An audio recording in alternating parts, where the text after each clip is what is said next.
And we are live on the twitch.tv/the Xisuma playing the Hermitcraft on a day where we've got some issues with Streamlabs OBS. So you might see some problems with the pop-ups and alerts and notifications, but I've got something open here that I'm hoping will work. Otherwise, might be a bit of a less interactive stream on that front. Now, the first thing I'm going to do is fire up our sorting system because I want to, you know, tidy up my inventory a little bit. We've got some bulk storage shulker boxes.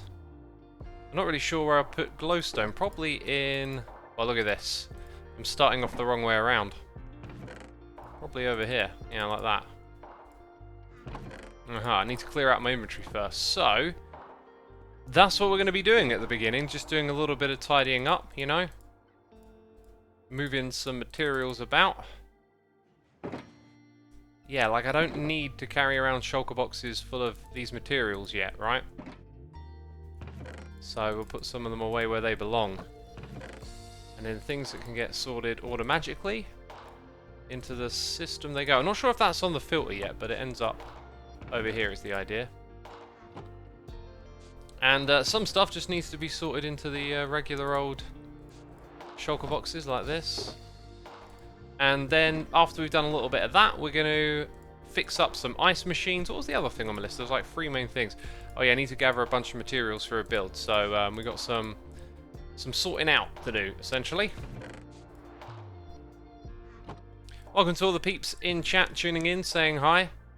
I got no idea if... Oh, there you go. Bear says, I think my resub answers the alert box issue. Yeah, I mean, not only is it not coming up in slobs, it's not coming up on their website, and they've got some issues at the moment, so it kind of looks like that's a bit of a no-go for now, I guess. And you know, I planned on streaming all day, and I get here ready to do some stuff, hang out with all of y'all. I don't really feel like being like, oh, it's not working, so I guess I'll just do something else. No, we'll do the stream anyway. Hey Indeed says, hello Musics Man. Yes, that is my name backwards. Music. Creeps and Boom says, I was so bored. You know what, I never get bored anymore these days. I've always got a list of things to do. We were talking about that last stream, the whole never-ending multitasking, long-term multitasking. You write down all your ideas, your dreams, your aspirations, and whenever the opportunity to work on one of them presents itself, you pick something and go with it. That's how you get stuff done. Yeah, a lot of these just throw up questions of like, I'm not really sure where to put that. I'm not really sure why there's stone in this one, but let's just keep doing what needs to be done.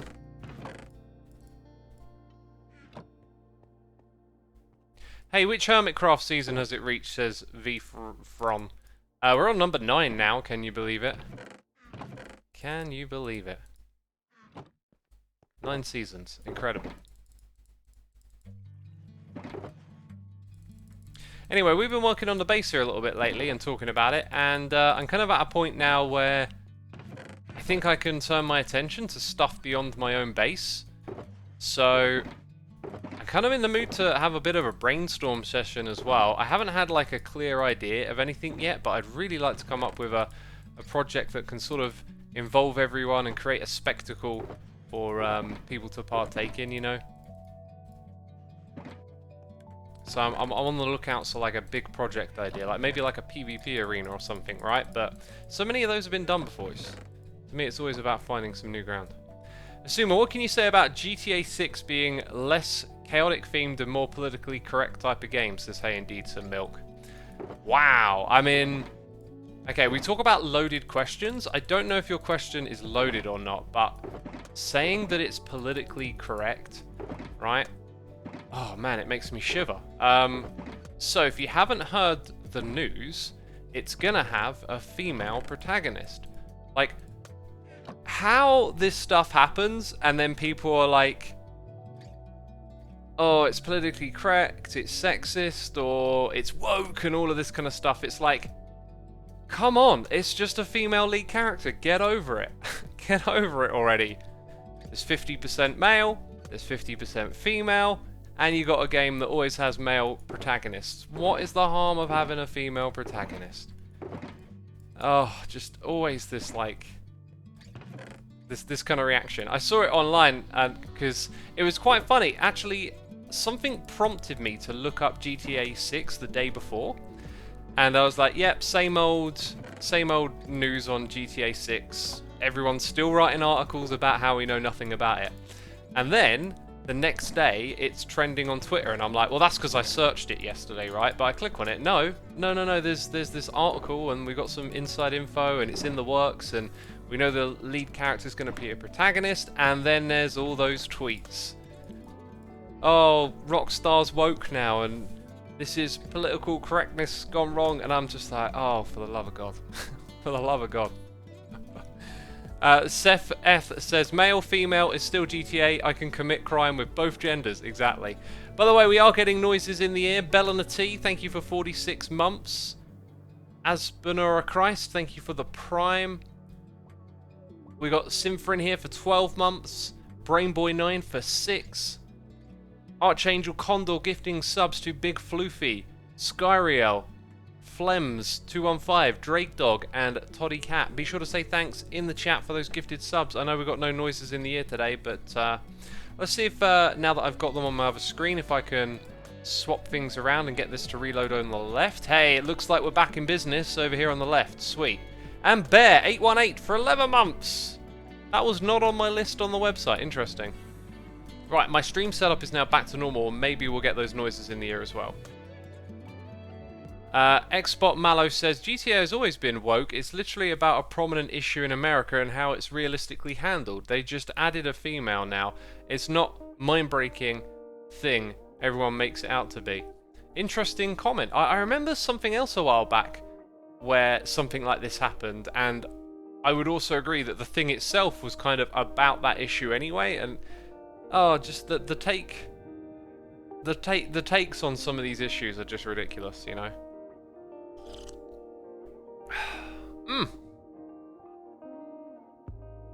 Anyway, so for me, it's like a bit of a non-point. It's like I'm here to play a game, and I don't think that there being a female protagonist makes me go, oh, I can't play it now. Oh god, the controller fell out of my hands. Like, nothing like that happens, right? It's a matter of, will it be a good game? And knowing Rockstar, it probably will. You know, I'll probably have a blast playing it. I do not want to play GTA and be thinking about, oh, woke ideology. Like, ugh, just get over it. Yeah, I've seen so many hot takes as of late. I'm kind of getting sick of just seeing something taken to the worst degree over and over again. Yesterday on Twitter, I shared an article, and before I shared it, I did have this moment of like, I don't really know much about this article and who wrote it, and I tend not to share things that I read like that, because in the back of my mind it's like, okay, this article's an interesting read, but unless it's like someone I know really well or something I know about a lot, like I tend to just let it be. You may notice that I don't have like any strong associations with anything. You might say like Hermitcraft's an association, right? Where shall I put this block actually? I'm going to lose it if I put it in there. But in general, you don't see me like linking up with brands strongly or working with some institution or anything like that. And it's because I just have a kind of gut instinct of like, if I'm going to get involved in something, I really need to know about it, you know? And so for that reason, you don't tend to see me tweet articles from publications. But on this occasion, I just felt like I wanted to, because essentially some research was being done into communities and looking at like the cases in those communities of abuse and how moderation handled it and responded to it, right? And I put that out there, and then I get all the hot takes back, and some of them were actually going after the publication itself. So I was like, well, you know, I don't know much about this publication. I decided just to undo the retweet or delete it or whatever, because it was like, I ain't got time for this. But again, it's like this worst possible interpretation. This study kind of quite clearly stated what it was about, how it conducted its research, what its results were, and the opinions and the takes on it are just extrapolated to the worst degree. I don't like that space where it's all about hot takes and opinions anymore. I really don't. I like listening to people talk at length on different sides of a conversation so that you can kind of get a broadened perspective of things that are going on, and less having, you know, your stake in one side or another. And yeah, that just tweeting that just totally invited all of that kind of discussion again. And I'm just like, I'm sick of seeing like discussion like this, where it's like, how can I just take this bit of information and paint it to the worst possible degree so it fits in with my worldview? Like, I read this study along the lines of, I have no information like this, right? I'm very aware that things in the world tend not to be black and white, and they work in terms of percentages, and here's some information about how studying moderation on a server gives you insight into what methods tend to be effective and what ones don't and whatnot, and like all of that gets just thrown out of the window with the hot take. And yeah, and getting totally sick of it, because as you know, I've had a lot of hot takes thrown my way as of late about something that, you know, a situation that was kind of put upon us. Exoskeleton says, X, that's the reality of Twitter discussion. It's not built for nuance. Yeah, and it's the reality of YouTube comments too, right? P Eternal Theer, thank you for 3 gifted subs to Crikey129, Rat Drinking Coffee, and Moyark81. Y'all been gifted subs. Be sure to say thanks in the chat again. P Eternal Fear. Oh no, it was Angel Condor before, but thank you so much. And Angel Condor, subscribing for 19 months. Haven't watched in a while. Glad to see you still streaming. Awesome. Glad to have you here. Welcome. And thanks everyone for coming by. I had a tweet about my latest video saying that I was essentially, I don't know, like exploiting this bit of communication that I had to, I don't know, lure in viewers, and this was already information that they had known about, and yada yada yada. Worst possible interpretation of me putting out a video they can think of. Why does this happen so much? Why does this happen? Why are we doing this? When we first got that bit of communication, it was quite a few weeks ago, and then I spent the last few weeks... See, this is like, you don't have this information, you make things up. X is just trying to exploit the situation for some reason or another, is the hot take. I spent some time going back and forth with this person, doing my due diligence, and just making sure they would be okay with absolutely everything I said. And, you know, I asked more than once to make it really clear, I'm going to repeat what you said in a video. Is that acceptable? Not, you know, like, think about, are you allowed to say that? Like, are you allowed to pass this on as an employee? Are your bosses going to be concerned? Double, triple checked, made sure, you know, yes, this can be passed on.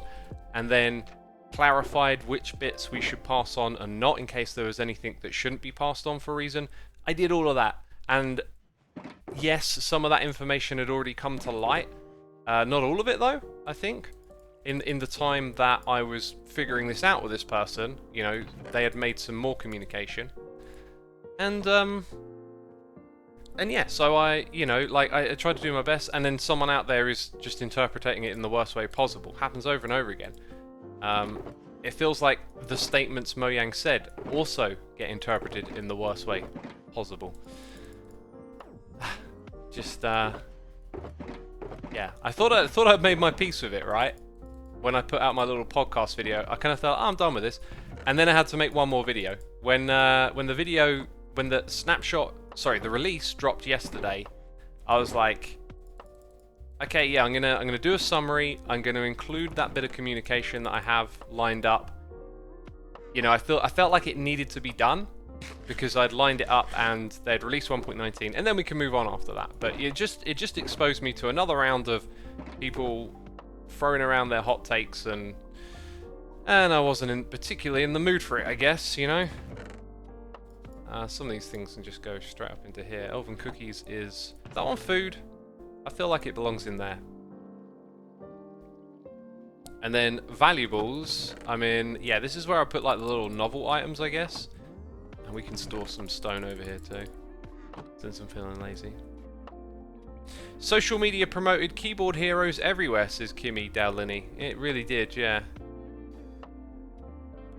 Some people are just determined to be unhappy. You just can't win. If what's happening around the moderation stuff makes you unhappy, I mean, I feel like, I don't think it's fair to be like, you know, you're unhappy, I'm not, or something about it. Like, just definitely take people's feelings into consideration. But there's something in that. There's something in, like, when you value the things, when you weigh what's making you unhappy and think about how much of an impact it has on your life or how it really matters to you, sometimes you care a lot about stuff that doesn't actually make much of a difference. And I feel like there's an availability for that online, because you can just be exposed to very abstract and distant problems in the world. It's why I don't like looking at the news and hearing about, oh, someone got stabbed in this part of the country and people got arrested up here, and it's like, yeah, it's horrible, but it's also somewhat statistical as well. Anywhere in the world there's going to be something bad happening, and I'd rather focus on what's relevant to me and my community and what's going on around me. And when you do that, all of a sudden the amount of negativity that's supposedly in the world, you're just not exposing yourself to it, and you're focused on your own surroundings, and it just feels so much better. God, I'm just on a waffle today. Every stream I just start waffling. Maserati, thank you for 62 months. Still here after so long. How things have changed over time. Keep up all the good work. Thank you, my dude. Yeah, it's been quite a journey. Drew Dude, thank you for 17 months as well. Appreciate your support. Hey X, how's that storage system working out for you, says Mr. Chidok. So far I haven't been using it a lot, and one of the big issues is that the beginning of it, I didn't put this in the best of spots, so at some point I need to create some sort of hopper chain that comes from somewhere else where we have bulk storage. We might end up with something quite ugly, where I could maybe use minecarts and stuff, but like, you want to just put in absolutely everything over here, and then it needs to go to a bulk storage system, which I have not set up, so... But I think I'm going to take a different plan with that. I think I'm going to go in a different direction when it comes to bulk storage. It just occurred to me that I have a place to put empty shulker boxes, and it's over here. I can also literally just chuck in shulker boxes if I decided everything in here... I mean, it's not, because some stuff can't be sorted out, right? Like, that needs to stay with me for a minute. But those can't be sorted. But technically, I think all of that deep slate has a home. But since I want to leave the area soon, I think I would be wise to sort that one manually so that we don't have the machine doing tons of work for a minute.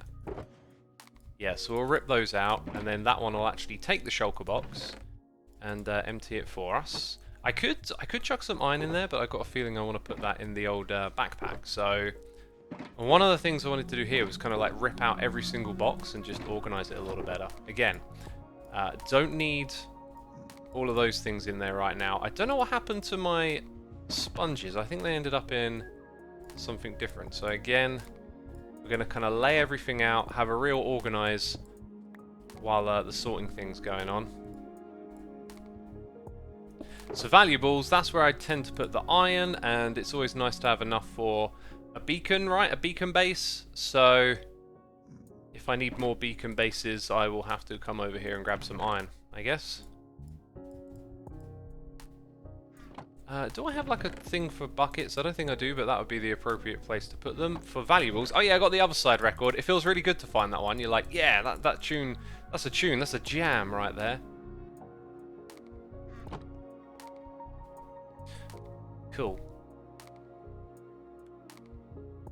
Right, I'm having a look at chat. I'm also drinking some tea today. Had a really nice day out. Food-wise, I had some chili con carne with goat's cheese. Dang, that was nice.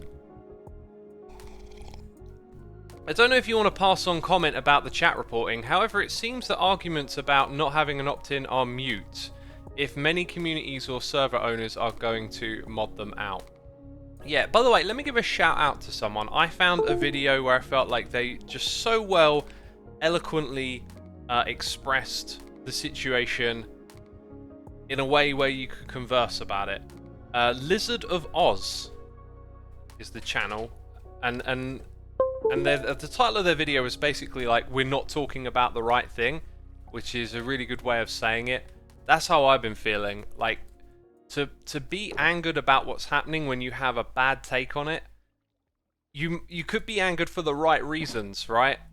But having the bad take isn't helpful, and I've just seen so many bad takes. But you know, might start to sound like a bit of a broken record about this situation at some point. So yeah, like the system has issues and things that are definitely worth discussing and being upset about.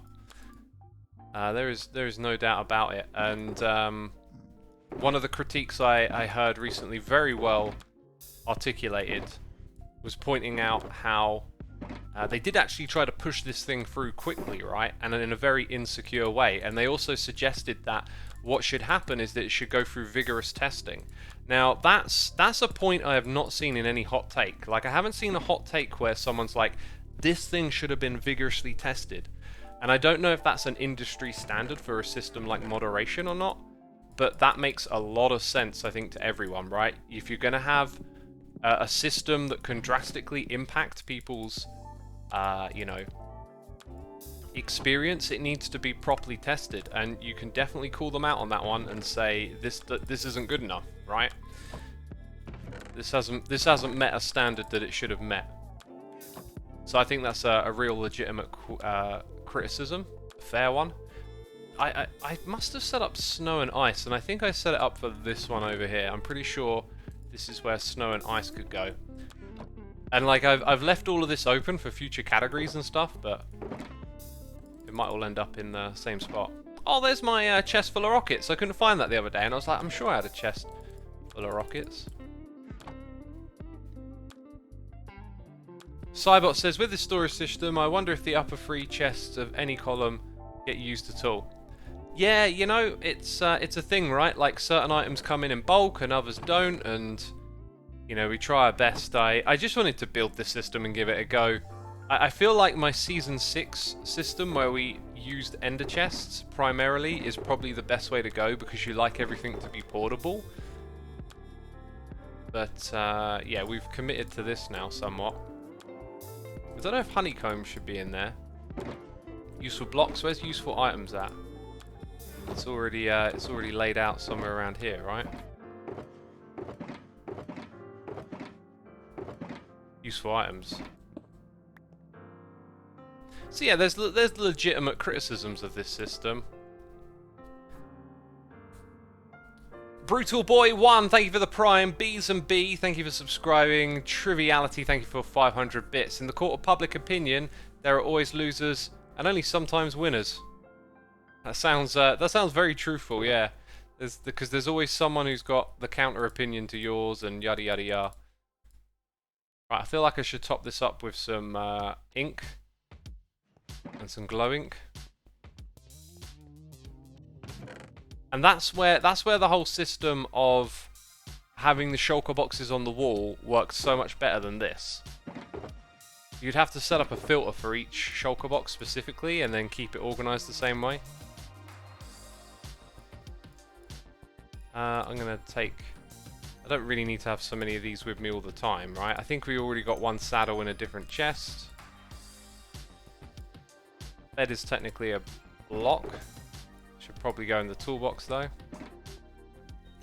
And yeah, this is starting to become a dumping ground over here. Odds and sods. Right, and get named. I never used that second one, I guess. This to me feels like it could be fully emptied. Non-stackables go over here. That'll go in the valuable chest. Let's get those things sorted away. Just doing a mixture of both because I don't want to keep the thing running around the clock right now.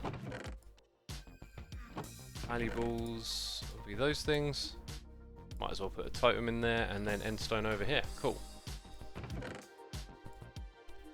X, have you had any thoughts on the ice farm? I believe it's somewhat... it's fixable with the current design. Yeah, we're going to go fix it today. Got the fix all sorted out for it. You should definitely color code your shulkers. Yeah, I just keep not getting around to building a flower farm, you know? Who here likes Tesla cars, says Violinist. Do you know what? I feel like I see Tesla cars on the road these days more than ever over here in the UK. There's definitely a bias towards spotting them, but it feels like in the last couple of months I see a Tesla or more, one or more every time I go out for a drive.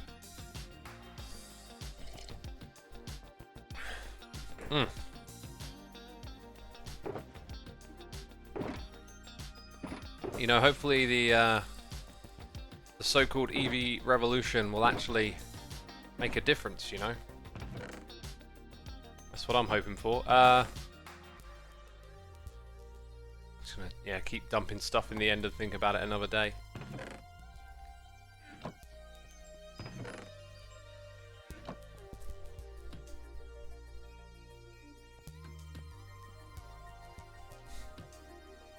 I feel like the Tesla could be better if it were driven by better drivers, but that could G for any car on the road, really.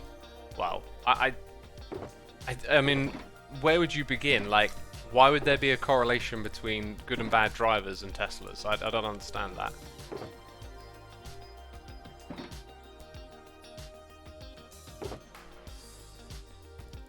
Let's go dump those in wherever they're going to go. Get all this stuff emptied at last. Right, that one I'm going to have to sort out at another point in time.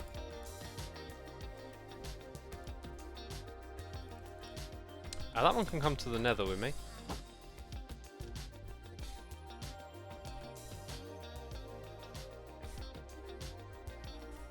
Shelley says, I found the man, the myth, the legend. Who, me? I'm no myth.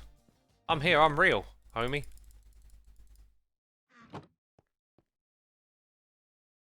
Unless most of the people can buy them, says Art Goes Gaming. If you're referring to the price of the Teslas, then, you know, the hope is that over time they become more affordable as they scale up production and stuff, which is generally how a lot of stuff in history has worked.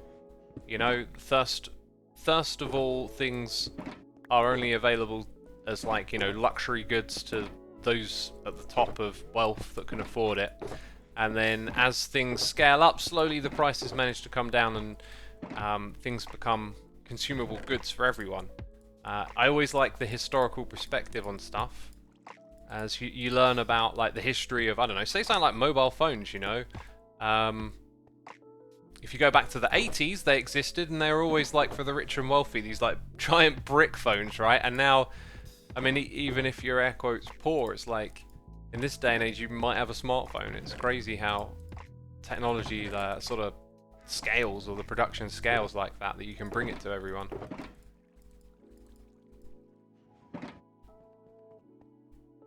So yeah, electric cars, you know, one day, maybe 20, 30 years from now, petrol cars might start to seem a bit of a relic, who knows?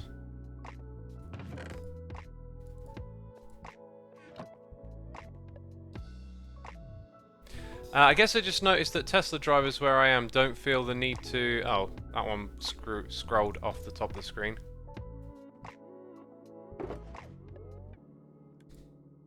That's the one I keep in my inventory. I don't know where we're keeping the bone meal, but I'm going to guess over here.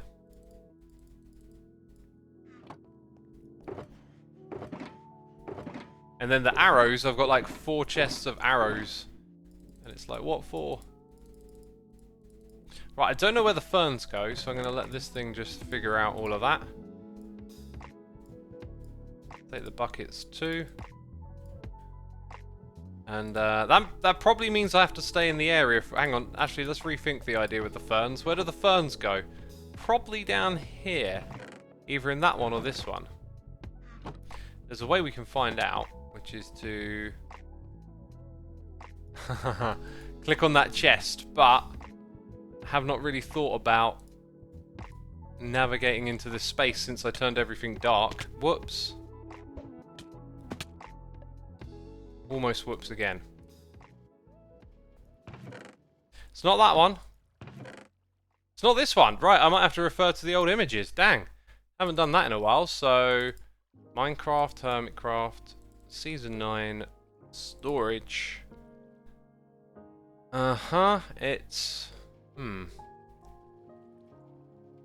It's actually in the flower one. It's the next one round, the fern goes. Fern and grass.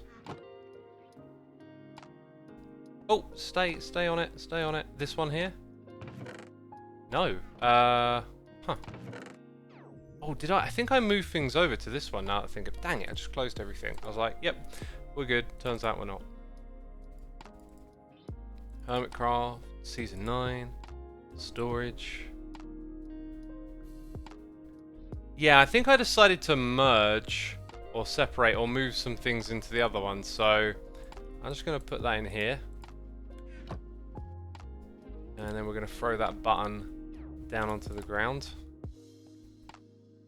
Oh, I fell in the gap. I knew I'd messed that up. God. Such a wally. Right. In you go. Yeah. The rates on how people try out EVs will define the future of it changing the world or something. Hope it turns out for the better. Are we allowed to clip that noise? Clip whatever you want. X, what's your newest skin? I'm currently a bone mage. If that makes any sense.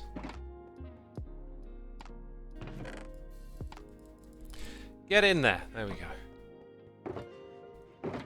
Making me click a whole bunch of times. God, it needed to be done. I think I might just throw away those arrows. I'm not going to need such a massive amount of them lying around all the time, am I? God, look at this. How much junk have I accumulated?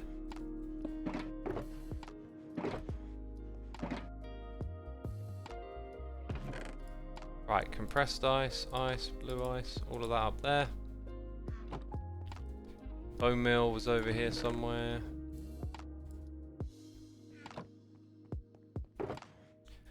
More empty ones. Goodness me, come on. Come on, that's what I like to see. Oh wait, are those ones all arrows too? It's six. 6 of them full of arrows. Right, now that will go in the backpack, I'm pretty sure. In fact, I'm going to just drop it down here for a minute. Yeah, I think I'm just going to chuck the arrows away. I do not foresee myself needing so many arrows. So, how do we want to do this? I probably want to walk them... Just chuck them down here. Kind of sucks, but yeah. Let's remember to leave myself a stack.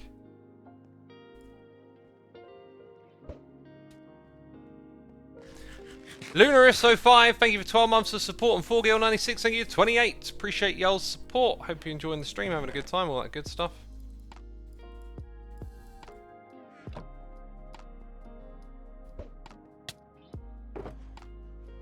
See if Cub needs them.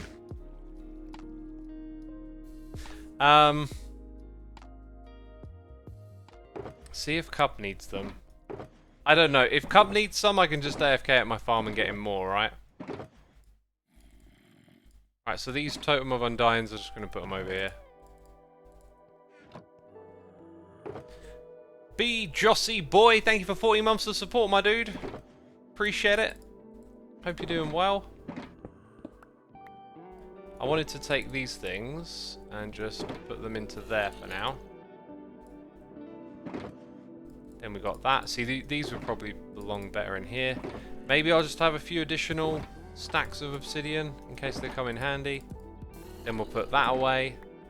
Dang, I mine so much obsidian. Apparently, so we did that derp the other day where I built the farm, then tore it down. But people were telling me that no, it should have worked actually, that the slimes and the slime chunks ignore light levels. It sounds right, and what's so frustrating is that like I sat and waited for the farm to work for a while and nothing happened, and then I was like, oh my god, it's the light levels, like that one person told me. And now it might, even that might be wrong, and I'm just like, I don't even know what to do anymore. I give up. I give up.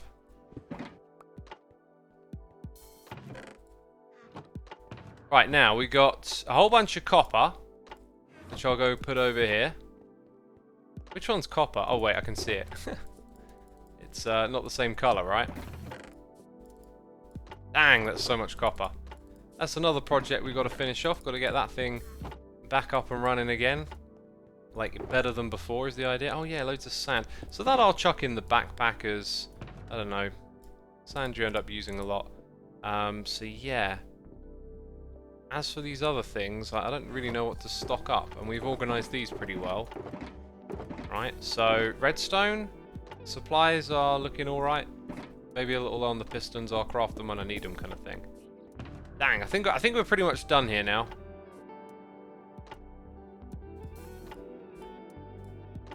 So that's all of that. 12's over here. So then we want to get rid of all those arrows, fill this thing up, and we're done. And I don't know, it looks like it's no longer sorting, so I'm going to transition to standing. I want to stand. What's chat been talking about? What has chat? There's a lot of discussion in chat about the EV stuff still.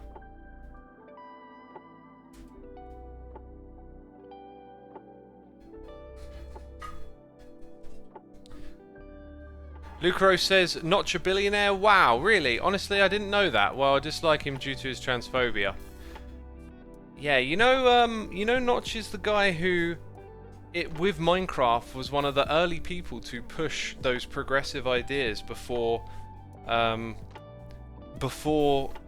like, we had this big movement for LGBTQ rights and whatnot. Like, the lack of gender in Minecraft, with exception to maybe the name Steve, but at least mobs, they're not gendered in Minecraft, and that was a conscious decision that Notch made, and one that he wanted to for all of these issues that we are now all very familiar with today. I find it interesting how he gets called transphobic, and I do not have the energy and effort to do the deep dive on this stuff, so take everything I say with a pinch of salt and all of that, but my impression is that his online behaviour, he's the kind of person to say trolly, snarky things, and it gets him in hot water. And I don't know the specifics of what he said, but I always find it peculiar because he was one, you know, he pushed those same ideas early on before there was a big movement to do that, you know. Dude just hates gender in general, says Yates. You know, I don't know what to do with that bit of information because, I mean, why would you hate gender? Like, he's a guy who just on the internet, on Twitter, just will say things that anger people. Kind of like Elon Musk, right?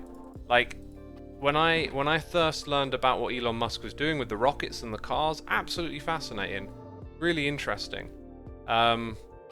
Clearly a very, very clever, driven person, but then how he behaves on the internet with Twitter and some of the various activities he gets involved with, it's just a reminder again that, like, people are just multifaceted, and they, you know, they have things you'll agree with and things you don't, and he's the kind of person that in that online space will just say things that antagonize and aggravate people, and very kind of into that trolly meme humor. It's not really my thing.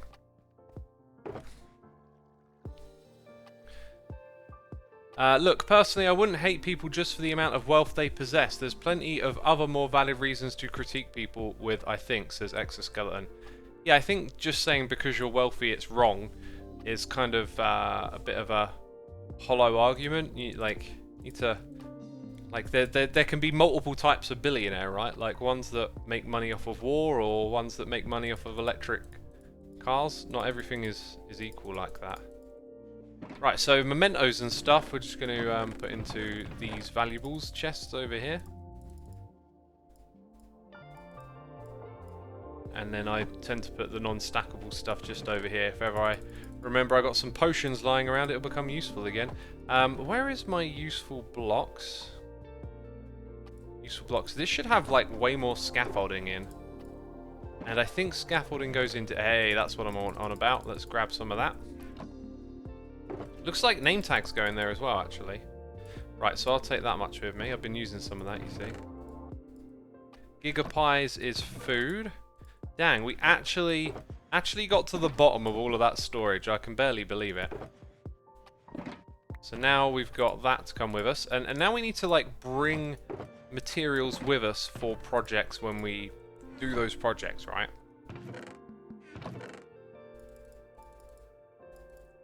Let's see, let's put all these things up here. And then there's one more.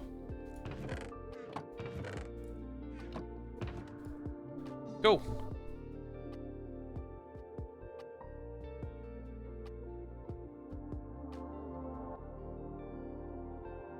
As with most science, the closer you look at a thing, the less of a clear boundary there actually is. Yep. Yep, that sounds totally right. And then the message directly below going in the opposite direction, just looking for the simplification of a person. So, but man, the mathematics are just undeniable. If you're a billionaire in your lifetime, you have to have either stolen value your employees generated or gotten stupidly lucky with financial instruments. I mean, I get what you're saying, but I think it's like a real oversimplification. There's like a much deeper discussion to have about employees that work for a company, if they should have a bigger share in the revenue that an overall company makes. That to me is the discussion you can have there. I think just like labeling someone as a thief because of those dynamics is like unproductive to getting at the root of what the thing you're talking about is, right? It's like you're just sort of painting them like a boogeyman. Oh, they're a thief. And then it doesn't really like actually talk about what you could talk about. Because some people will argue that, you know, it's all fair game, right? Like why didn't you go start your own Tesla?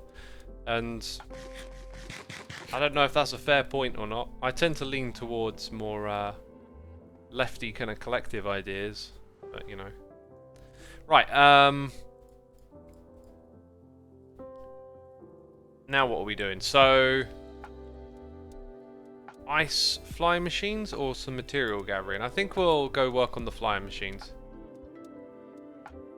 I agree, Elon would still be a billionaire even if he gave their employees a 30% pay rise, says Divine Whiskey. Okay, so here's where we might be wrong on that. I'm gonna first of all say I generally agree. It feels like, hey, if Tesla's worth so much, why can't some of that be shared with the employees? And actually, the way it could be shared with the employees is through giving them ownership of the stock.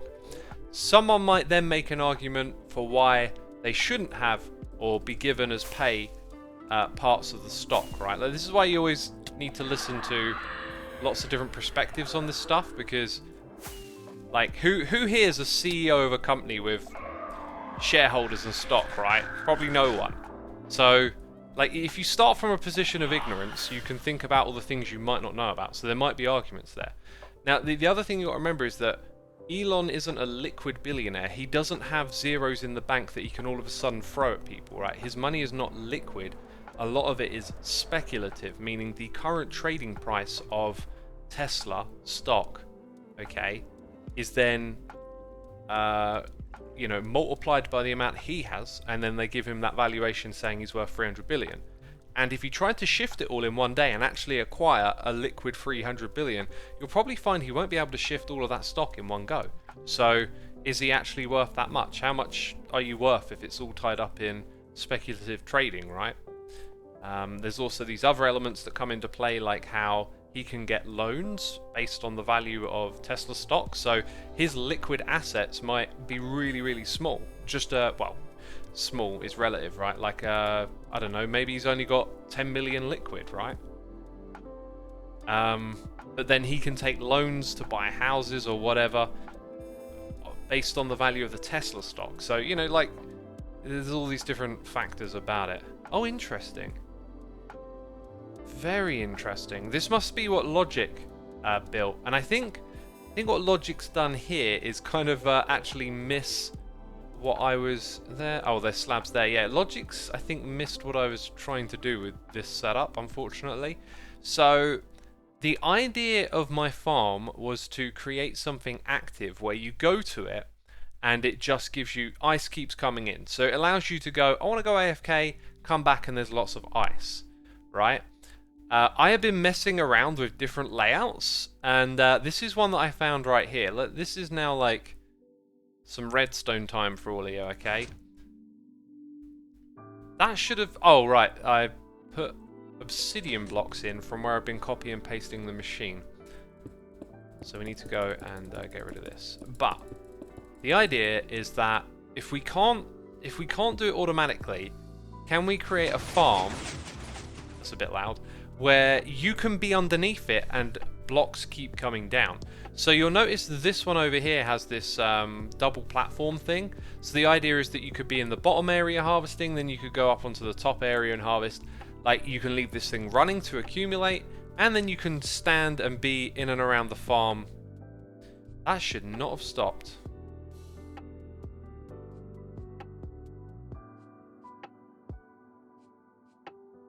What happened here?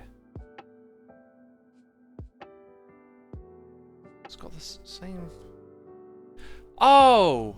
Yes! Oh, that's... Okay, I think I can fix this. The obsidian was supposed to be glass blocks. So what I do is I come over here. Let's now go set glass. I think we'll get lucky and fix this. Dang, okay. Good thing I didn't rush into doing anything and then remembered what was going on. Okay, so when it gets back over here, I've left it running, so notice how it's pushing down a few more ice blocks at a time. The idea here was like, let's lay this out so that ice can frequently generate. There it goes. And then that frequently gets pushed down. Over here is a failed experiment, I believe, at getting that to work, or maybe that one did work.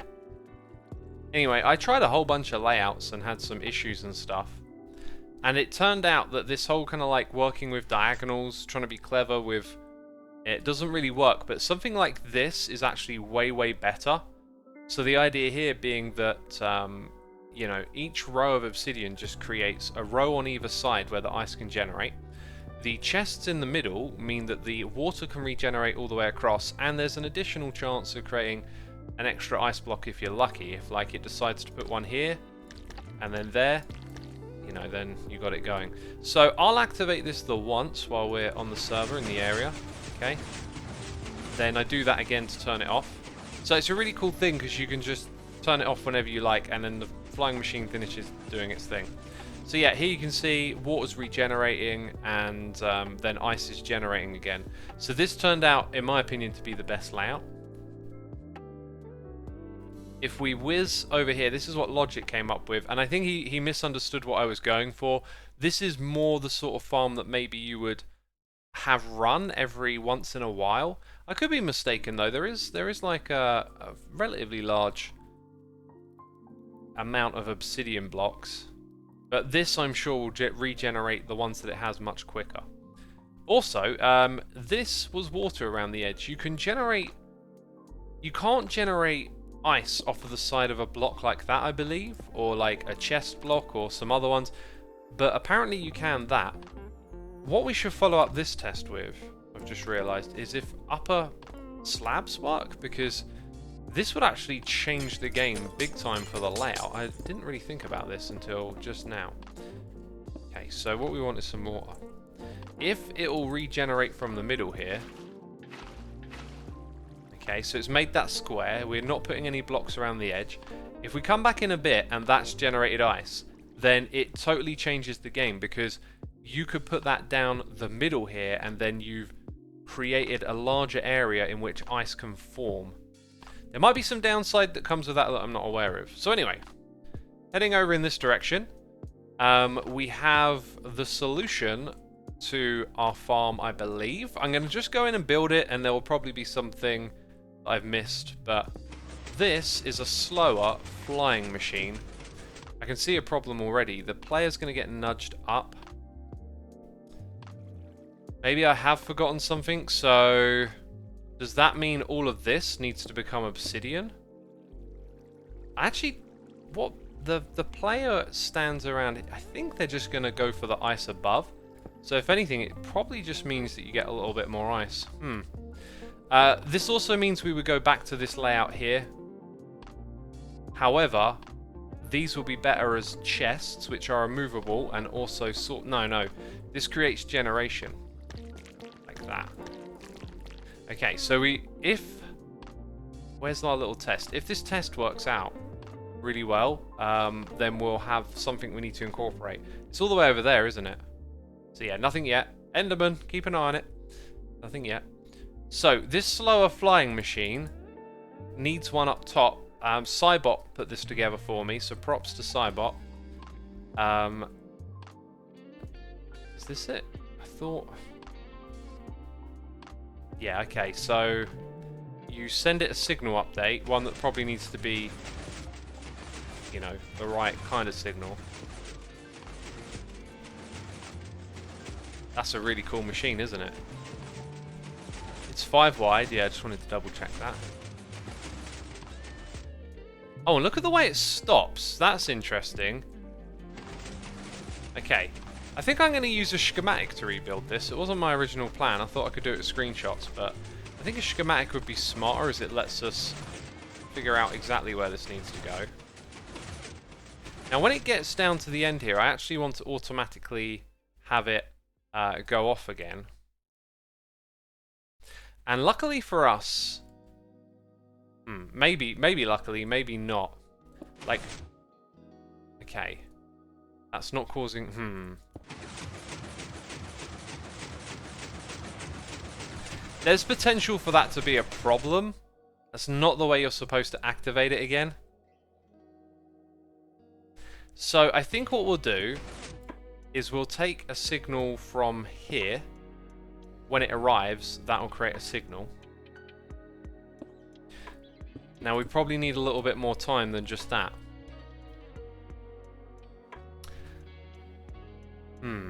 X, be careful, those pistons are extended while the reset is flying, they'll stay behind. Yes, that was kind of a bit of a concern. I think I know what circuit we need to use here, and I keep using it a lot as of late because it's really good. But first I think you would want a repeater.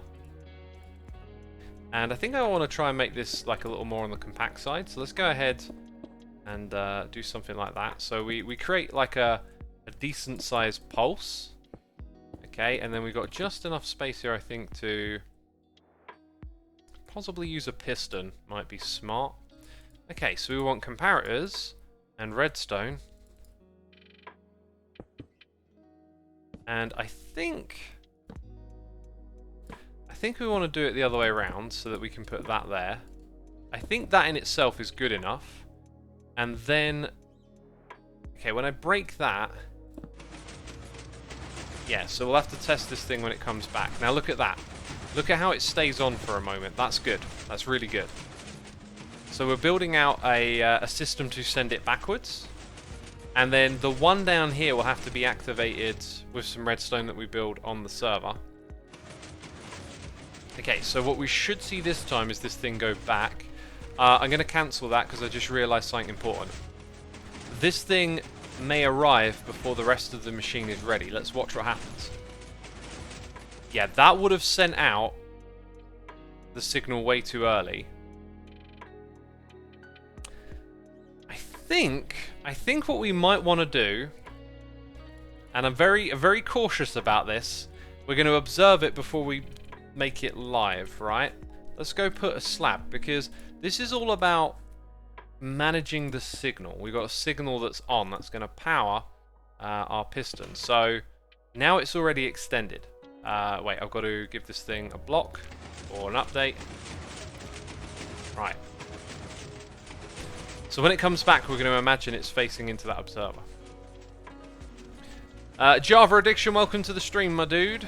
This contraption is hella goofy. It's so it runs slow. Okay.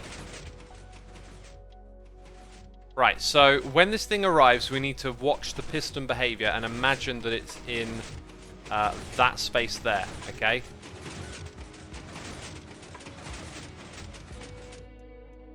I was not paying enough attention. The delay's good enough, but I think the timing was off. Let's try again. I totally forgot what I was looking for. Also, take the jankiness of servers into consideration. It depends too much on TPS. Hopefully this machine isn't broken by TPS. Flying machines seem to be pretty solid. At least the ones that I've been building on Hermitcraft. Right. Okay, so the trick is to see what happens to this thing, and if it's... Imagine that it's that block retracting. So we're looking at where the observer is when the piston comes back in. And if you ask me, that's very, very close. So let's see what happens when we give it 2 extra ticks of time, right? This clock would still activate. So now it's not only close, it's 2 ticks slower. If we gave it the 1 tick, it wouldn't turn on, right? So it needs 2 ticks minimum, this type of clock. Yeah. So let's give it an actual try. Don't break anything, Hex. Let's Let's do a little clone. / pos 1 / pos 2. And let's stack. And it might start to fly by default. It didn't. Interesting.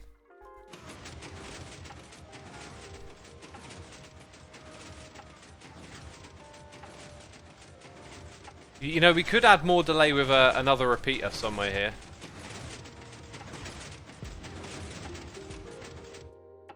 Interesting timing. That was clearly it retracting within time.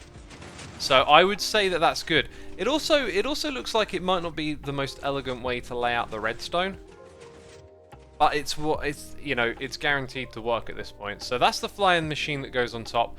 This is the flying machine for the player. And I think you have to use the longest signal. So we can set this one off with a regular button. We also need a returning contraption here. So we've got that instead of this. I think it's because it's half a block. Let's go ahead and grab an observer. So when that arrives, it's not going to touch any other block. And then we're just probably going to need a delay. Notice that this thing updates like what's below, like below the sticky piston. I can't help but feel.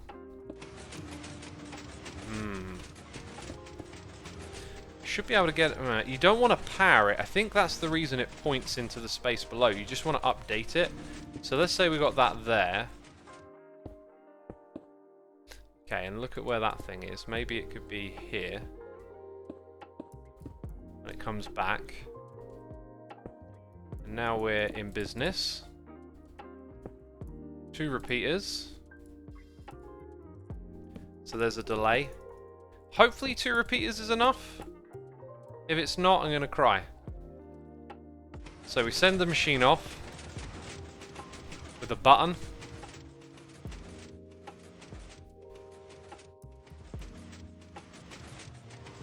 Well, I'm not confident.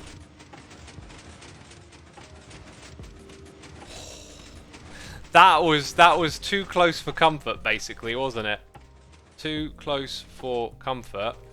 What we can do is add an extra one here and give that a try again. I don't know why that's... Oh, I guess it's all the way over here because the player would be closer to it. Let's go ahead and do that.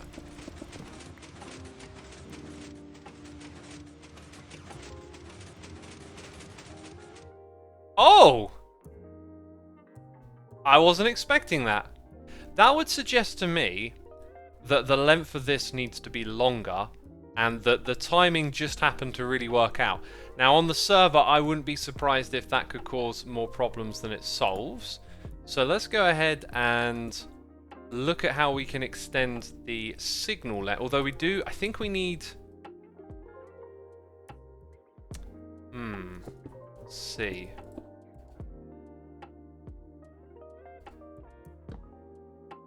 What's the best way to do this? Is that's going to... I think it might just be that right there might be the way to do it. I could be wrong. I'm probably wrong. Let's give this thing an update. Ooh.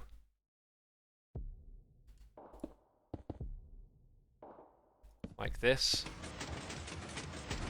Okay, that's good enough. Right, I didn't see what happened there. Yeah, see, that now makes a longer signal. And I think that might be the safe bet. because this is all about having a longer signal, right?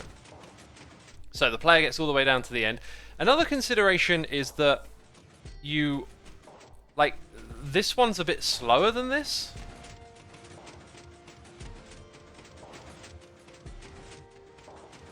Okay, yeah, I want to make it slower. Let's go ahead. Let's try and recreate this a little bit more, like the timing of it and stuff, right? So, do that, then this. Have that point in that direction by 2. Try and mirror what we did here. Because then they have like kind of equal setting. I need a torch. I don't need obsidian. There we go.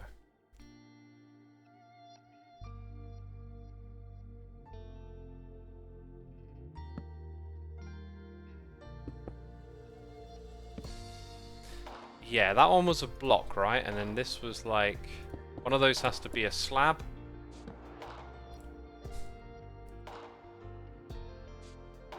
And a site slab, thank you very much.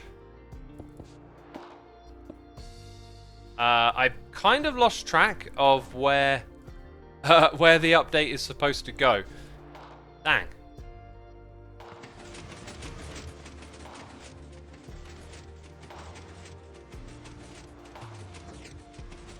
So hopefully nothing updates it.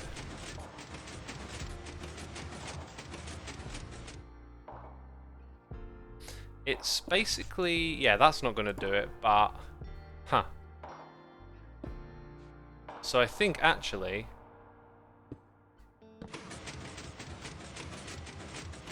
that might be what we want. Let's see. Let's go send this thing back.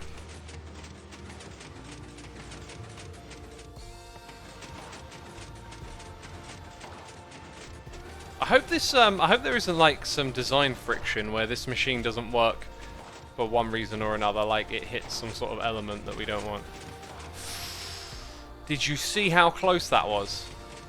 That was scarily close. Dang. Dang, I think I can give it like a little extra help by doing that, or maybe even just doing that. No, I think that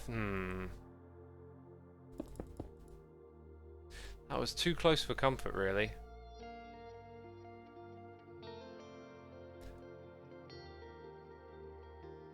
The long signal is used, so when the signal turns off, it doesn't trigger the bud again because it's flown away.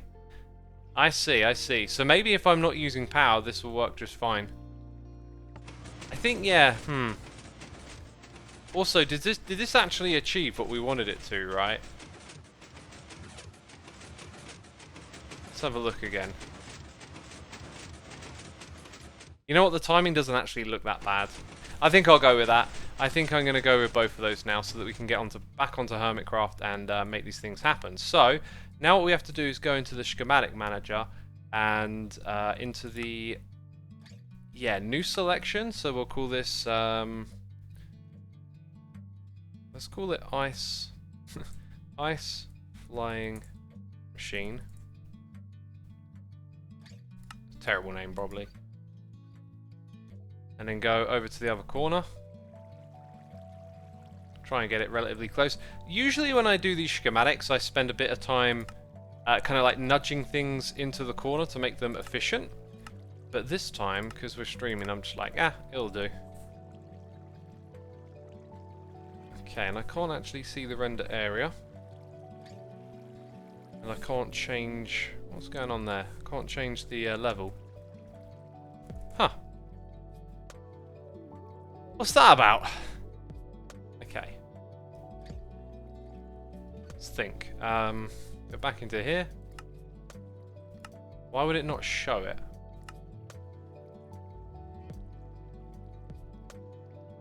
Is it because of that? There you go. Sometimes, yeah, you're on a server and it does that. Right, luckily, it doesn't have any of that in it. So, like I said, you know what I'm actually going to do? I'm going to make it a little bit more friendly. So, just like that. At least on that side. Okay, right. area editor, save schematic ice flying machine. Cool. Then we can get rid of that. We'll go over to here now.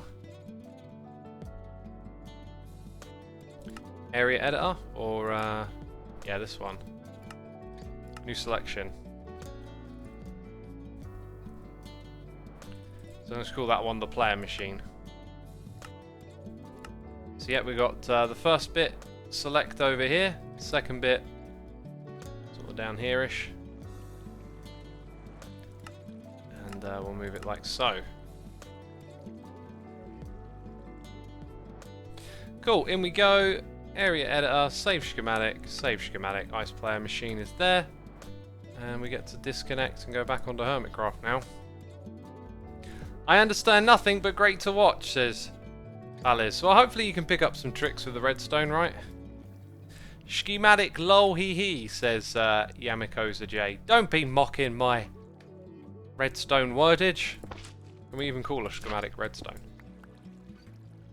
I don't want to set off the one up top. That won't happen. That won't happen. Okay. So, some of this I'm just going to leave behind because it might end up being useful.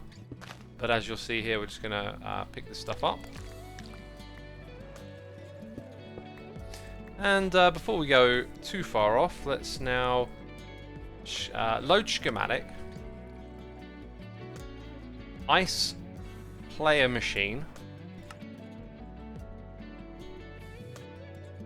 Aha, we might have some rotation issue here.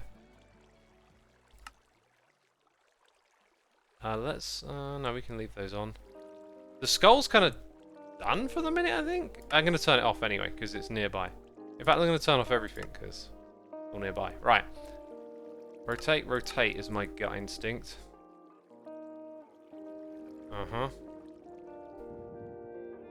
Oh. Well, that's the... so we're going to have to move the end of the contraption, aren't we? Interesting. Okay, that will require me doing some more, like, engineering and figuring stuff out later on. So we're building the beginning, but the end is actually, like, in a different position. Okay, so that now looks kind of closer to where it should be. Yeah, so this flying machine, it's supposed to be, if I'm not mistaken, one block over that way, and we might have overlooked something here because it has a piston here. Uh-oh. So let's go back onto this space. There's always something you forget about when you do this stuff, right? Like, this will not work because the player... Yeah, okay, hang on. So can this work like a so?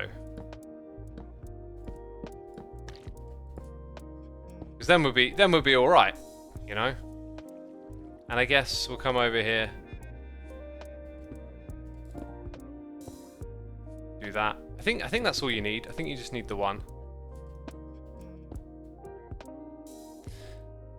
So all we've really done there is modify it so that the... Dang, there's a push limit. There's a push limit. Dang, that's bad.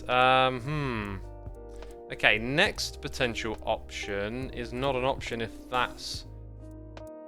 no, maybe it is. Maybe you do it like that, and then you don't have the stairs, but you have that there. So that's now, I think, here. If I'm not mistaken. So that means that you want your obsidian there and your redstone down here. Dang. Right, we can kind of make that modification. That's a small one that we can do. We'll probably get this end bit wrong somehow. Just remind me when we're building it if I'm making a mistake.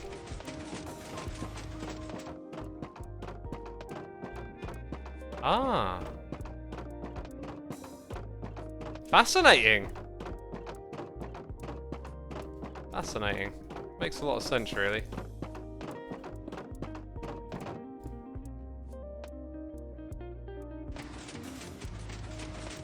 I thought it was going to leave it behind. So, in theory, the player can stand here and go in both directions, I hope. Before we make any other assumptions that turn around and bite us in the bum, Yeah, that looks like it works. Now, this also means, like, the occupying space of this machine is now radically different as well. I'm gonna take a screenshot. Oh yeah, it automatically goes back. I'm gonna take a screenshot of it. Because it's kind of like it's 4 blocks tall. Actually, I don't need a screenshot if it's 4 blocks tall. This stuff takes forever to figure out. I didn't even do most of this.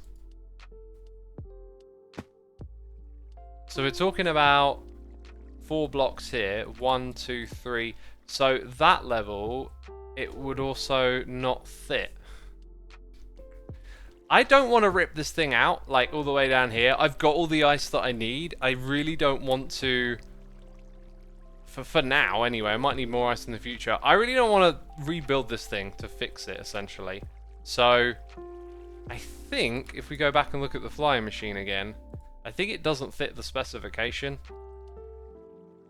Like, it's a 3-block gap, right? So this does not work.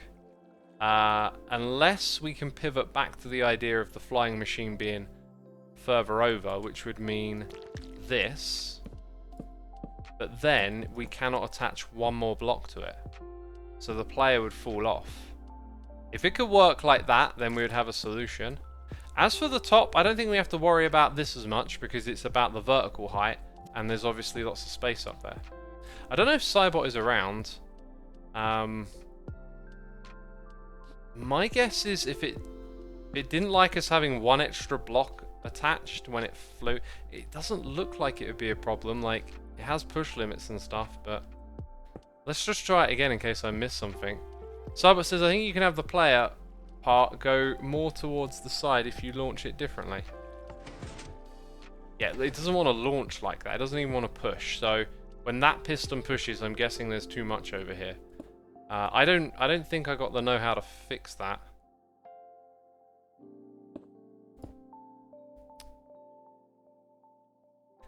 I just had a crazy idea. Oh, this is what's so great about this game, and like when you try and figure out solution stuff. The player can sit in a cauldron and it's not a minecart. Oh, gotta love this game, right? So, do I even need honey blocks? Like, and that might change the dynamics of using the ice farm. This is peculiar now because you've seen we've had issues with mining the blocks. I don't know how it's going to treat the player when it's inside a cauldron.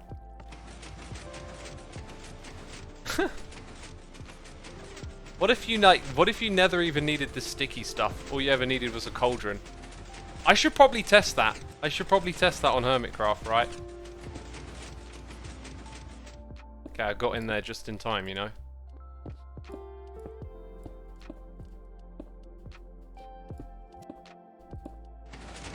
Ah! Oh, dang!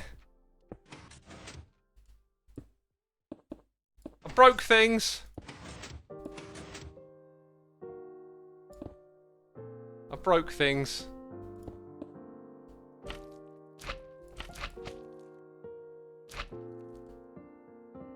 Huh. No. Ah! No, I didn't want to do that! I didn't want to do that! Is it just flying... Is that flying slower? Because we're missing a block. What have I done? What have I done? Because this flies... Oh my god! Bring back the schematic!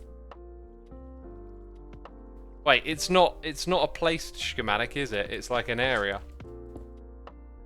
Oh dear, okay, so let's go into this menu. Load schematic. No. Player, load.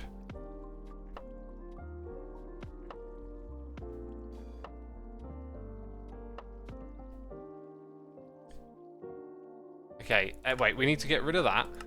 Uh-huh. Uh-huh.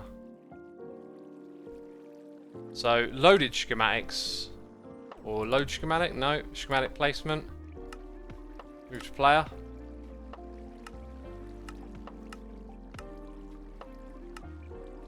I'm not quite seeing what's what there. Oh wait, now I see it. Now I see it. The obsidian's kind of close to us.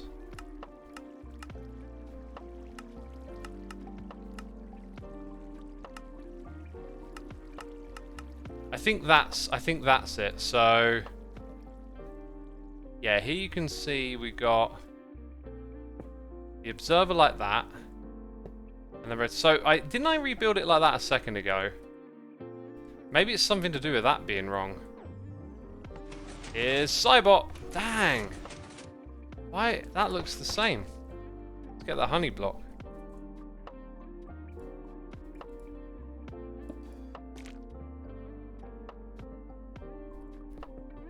And I kind of realised that this is probably going to be like sitting there for the player.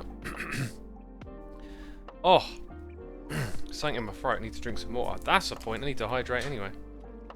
Hydration time. My door just opened, which usually means air is changing somewhere else in the house.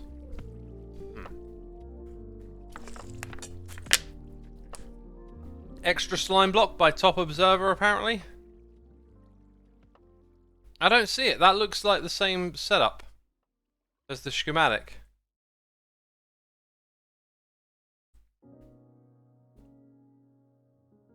Maybe if we get rid of the cauldron. Put the fence gate back. I mean, that looks perfecto now, right? Well, with exception to that block.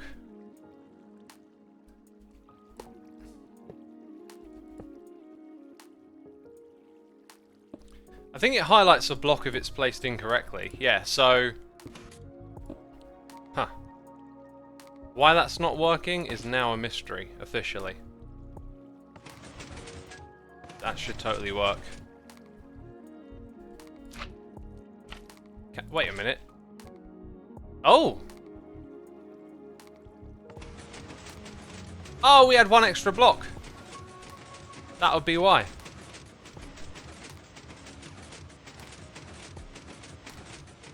Who's this? Spooky Dokey. Off in the distance. Okay.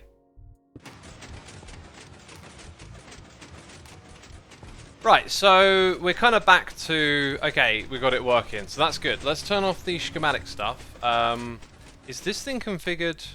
You know, we'll come back to that in a second, right? Now that we sussed out that we had an extra thing. I think the best way to implement this on Hermitcraft is to align it so the player sits there, right? In theory, that works. So we want the observer to probably detect the cauldron now. So let's go ahead and put those things like that. Right, and then that is probably in the wrong place, isn't it? So let's go ahead and update it like this. Good, good. And then push... I didn't count. I should have counted first. So it was that bit, so we want to go 1, 2. I think we want this thing here. Is the correct spot for it to be. Which probably means doing this.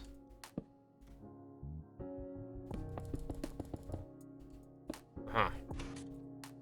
Right, let's see if that works. I'm probably just going to redo the schematic as well, I think. Xis one has it one block over with the original design.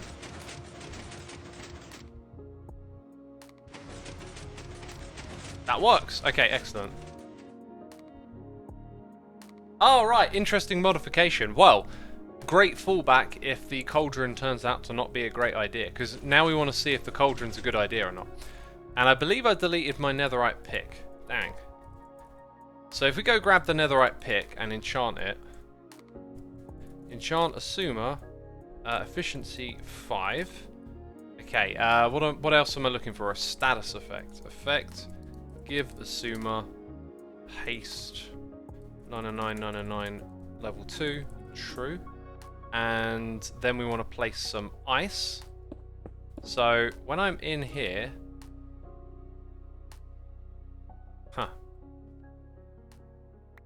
bit of a pain to get inside.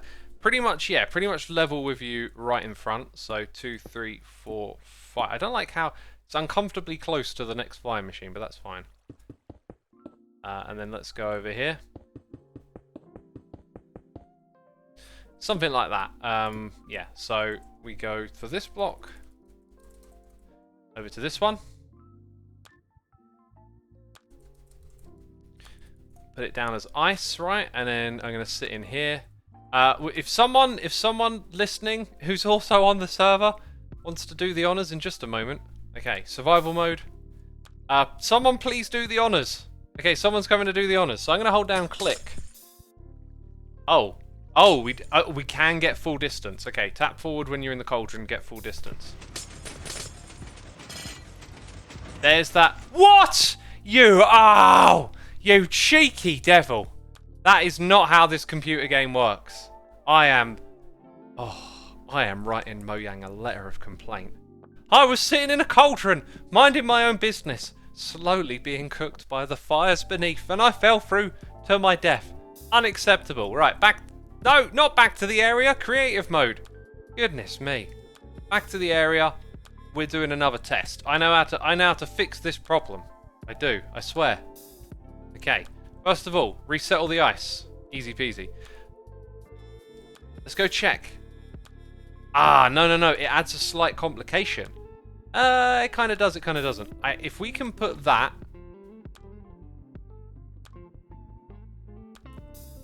That's pretty much the only way we can do it. Yeah. I think it just means we sit up higher in the farm. Let's go refer to the farm. We will be sitting in the cauldron. So, is this the right one? It's 3 blocks high. I think we just modified it so that you had terracotta below where that is. That seems right. So I would be at this height here inside of the cauldron. So breaking those blocks is absolutely fine. So then the flying machine would be there. So if we look at the space like this, it cannot go higher than that. Coming back over here. 1, 2.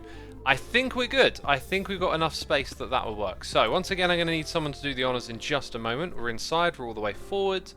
Here we go. Here we go. Here we go. I'm holding down left click, and if someone wants to do the honors, then we'll be on our way. No! No! I had honey blocks. Oh, that is cheaty. That is cheaty.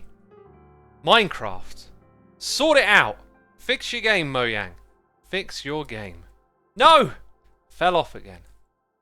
Dang it. Dang it, dang it, dang it. Okay.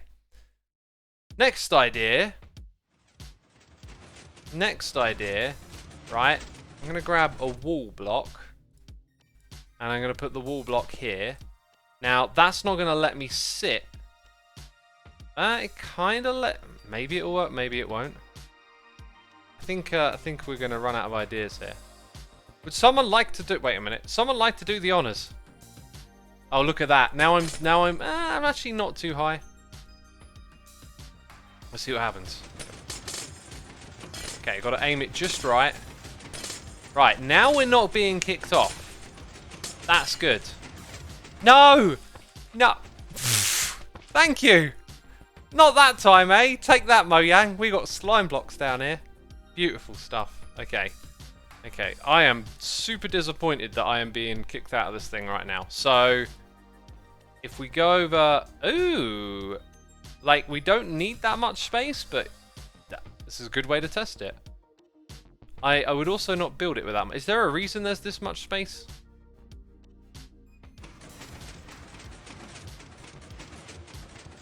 I don't know what the modification is between this one and that one, because they sort of look the same. But it's capable of having more blocks. Very odd. Very important obsidian block, got it. I mean, can we just like push this over 2 blocks or 1 block? Does it have to have the 2 block gap? Because if it doesn't, in my mind, it just makes sense to keep it like streamlined and a little slim, right? Yeah, like that.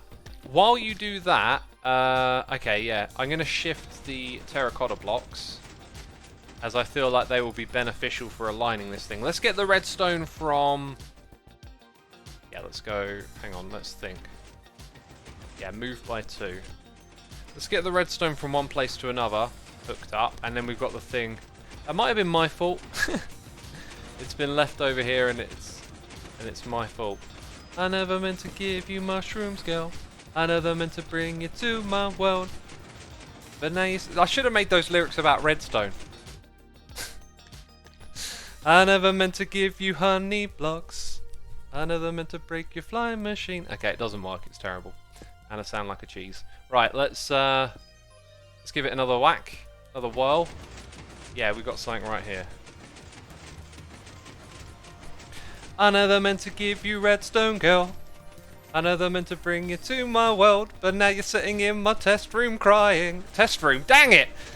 Test server. Test world. Get it right, X. These jokes are not landing. Gah. They are not landing. I never meant to bring you to my test world. To my test world. But now I'm sitting in the slime flying machine and I'm dying. Oh, dang it. I can't do this on the fly. But I died in the flying machine. Anyway, okay. We might still be able to do the Cauldron thing because... And I kind of like the way the Cauldron lines up. Let's give this a test with the Cauldron next.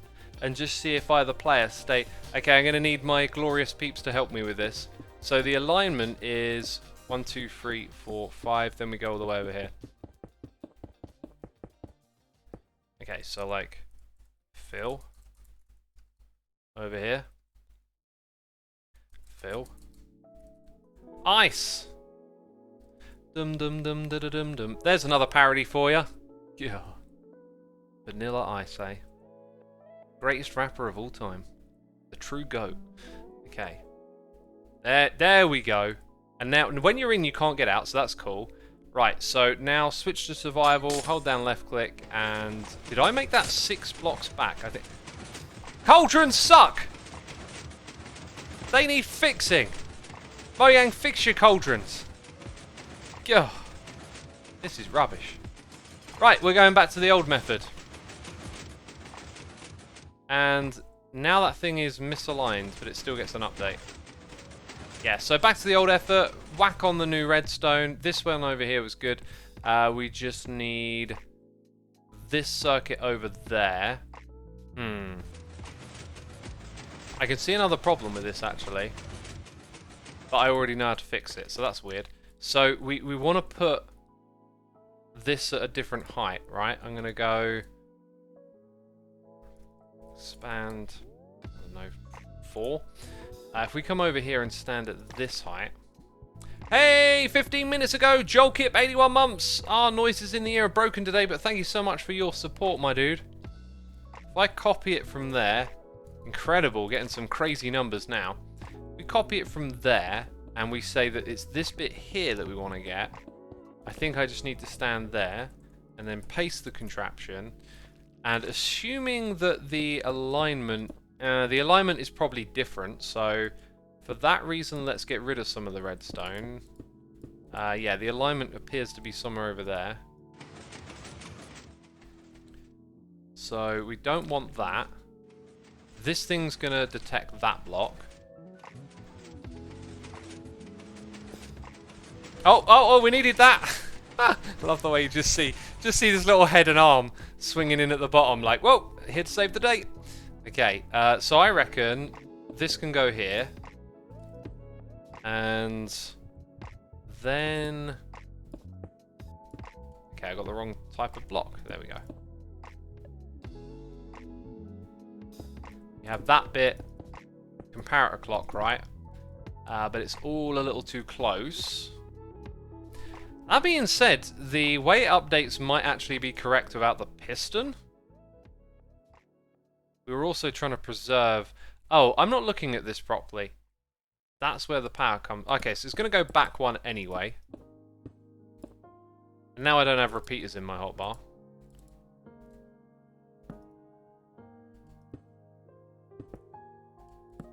That was not that way around, was it?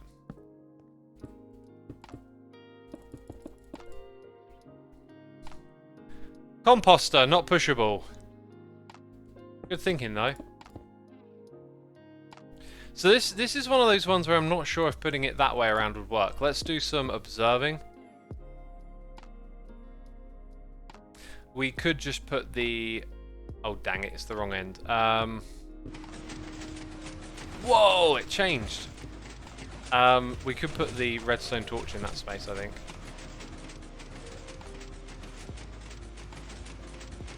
Oh yeah, this alignment here is very helpful for when we put it on Hermitcraft.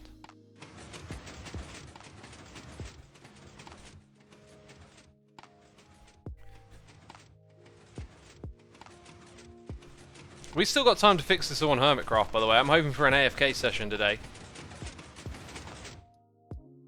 Oh, I wasn't paying... Dang it!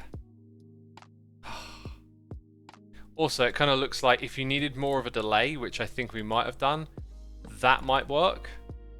Redstone too close. It broke it, didn't it? It broke the whole machine. Okay, then.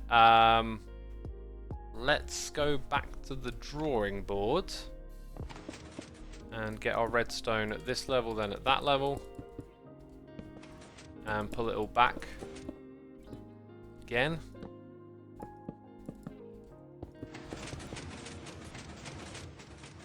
And we'll try the update thing like this. But I got a feeling it will break. Now that we've got Cybot here to repair, I can loosen up my testing here.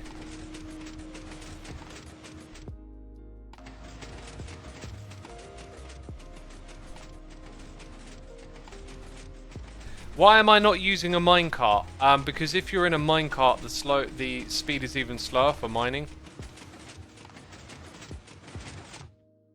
Ah, it broke it again, didn't it? Okay, so not that. Yeah, wow, it updates the space right in front. So that's maybe why the... Oh, I'm not really sure where we're at with this now. I'm not sure what the best way to update it is.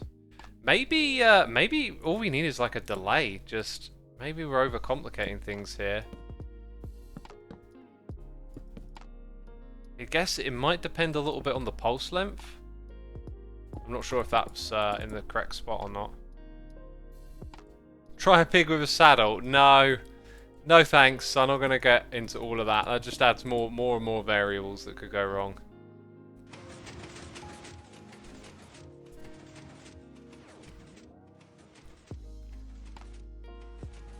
We do need the timing to be somewhat similar to the one up top. It needs to at least be slower than the one up top. That's important. So yeah, it kind of looks like that's okay. If I put that there, I'm just trying to see if there's a way. Yeah, like I can put this here, right, and then I can put one more there. I got away with one then. Totally got away with one. Then if that signal length is good enough, then we're good.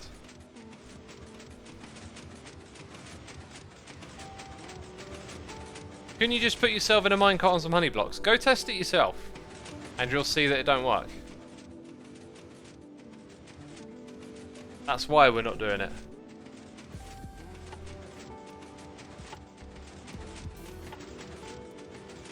Okay, here we go.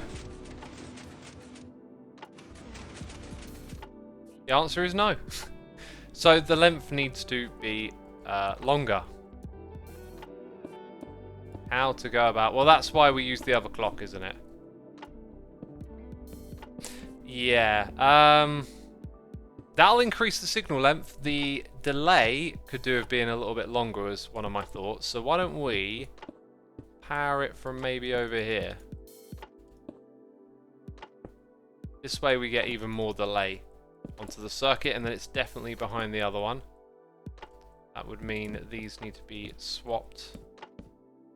I think that doesn't decay, actually. That would need to be there. Like that. Let's go ahead and... Oh! There you go. That signal is safe. Okay, I don't think we need this, even though... I don't want to add too much to the schematic, you know. Like, same on this side, actually, so... Let's just get rid of that. Trimming it all down a little bit now for when we put it on Hermitcraft. We won't need the ice.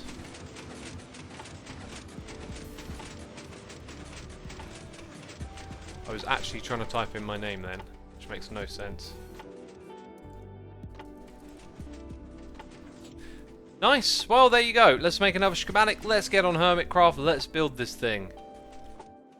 We've got to do this with the schematic menu. Into the area editor. Okay, it's still this one actually, isn't it, that we're making? So... I think I'm just going to start again.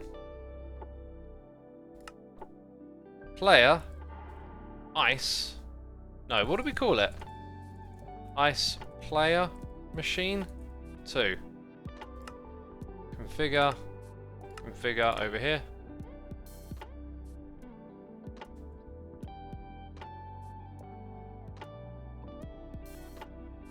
Area editor, configure, move to player, and now we've got it all inside that. Beautiful. I do want to slim this one down a little bit because it creates a larger area on the server. So we're still in the area editor.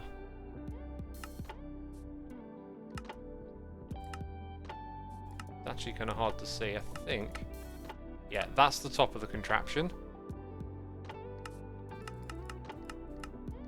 That's the bottom.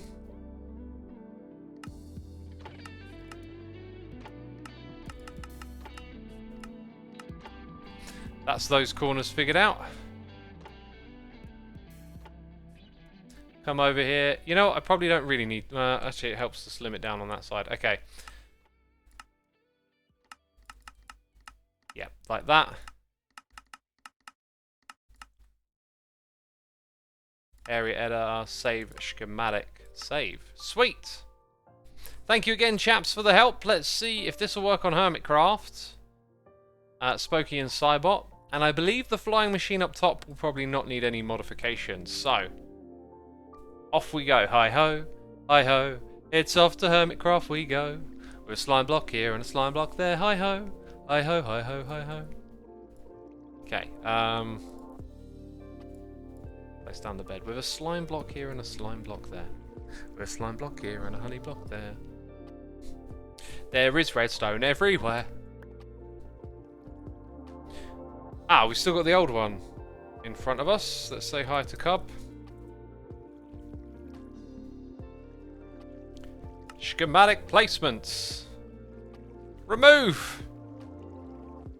Load schematic. Number 2. There it is.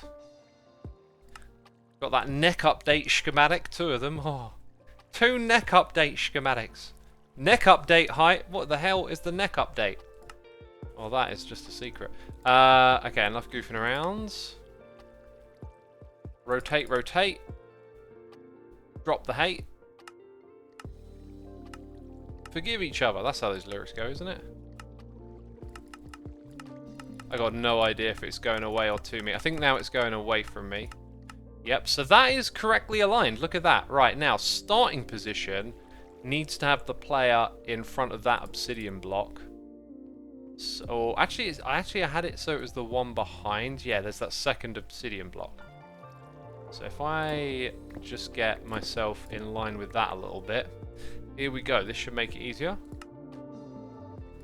Let's move it to the right.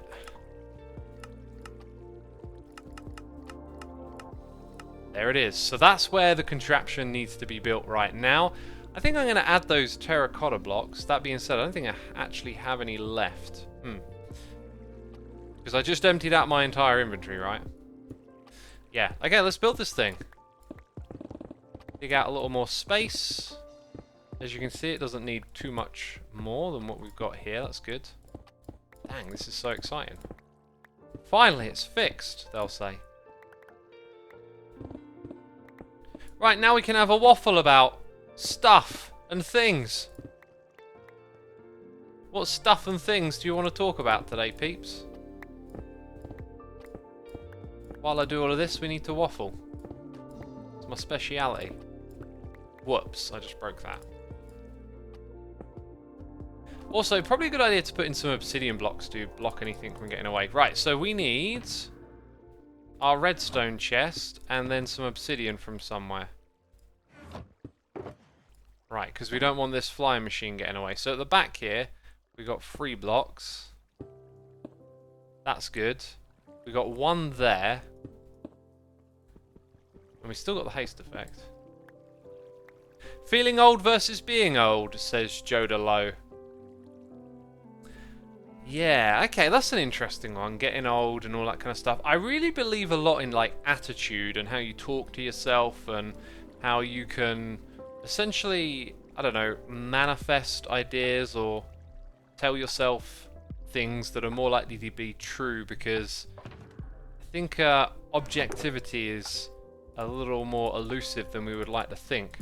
And so the stories that you tell yourself about things about age and whatnot will manifest potentially to be true.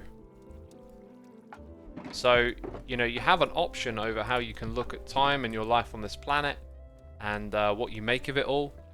And, you know, why not tell yourself the better stories, the ones that are more useful, right? We're not talking about airy-fairy, everything's good. You know, I don't care if the house is on fire. Like, we're talking about grounding it in some rationality and stuff. So for me, as I get older, I generally feel like I get more sort of content and happy with myself and just more content with things in general. I think when you get older, you learn who you are more, right? And you get more comfortable with that. When you're younger, you have to figure out your identity a lot, and that makes you more susceptible to caring about what others think about you and whatnot, and over time you learn what's really valuable to you. And when you learn that and you can home in on it with time, you'll hopefully feel better about a lot of things. Who knows? So my thing with aging is this: if I just take this perspective of like, how did I feel when I was younger? I don't want to go back to feeling like that. Age has fortunately moved things in a positive direction for me, and so I kind of look to the future with positivity and a sense of like, what's the most you can make of this? You know, I don't feel like dwelling on lost time or time not spent a particular way is helpful, because it's in the past. I just keep looking to the future and enjoy what time you have on this planet. And that's a matter of perspective, right? Some people don't look at the world and getting old like that. Right, that is good. I think when we put in the old redstone blocks, it might make a bit of noise or try to do something. Don't post your age in chat. Good point. Twitch policy on chat moderation and stuff, just don't share your age in chat. For anyone out there who's not aware. You'll probably create more problems than we solve. P Eternal Fear, 2 gifted sub to MS School for 3 months, and Siberia's Circuit Head. Thank you for tuning in, the both of you. Be sure to say thanks in the chat for those gifted subs. I mean, what's everyone else's take on getting old, right? The chances of you being born and experiencing life to begin with are so infinitesimally small. I mean, life is an absolute miracle to experience. And you know, every passing day is a blessing, really. So the longer you're around, dang, got more days under my belt somehow. How did that happen? Becca says, I'm ancient, but I feel younger than ever. It's a state of mind. Yeah, I feel what makes me feel younger as I get older is probably what you would expect being young would feel like. Like more, I don't know, more abundance, more clarity, more energy and whatnot, but it's kind of like, I guess, some of the wisdom of getting older and homing in on knowing yourself and spending your time doing what you love more. Kind of feels like what that youth should have been. But you know, like, everyone's different, right? Like, I'm only speaking for myself, and some people like know exactly who they are when they're young.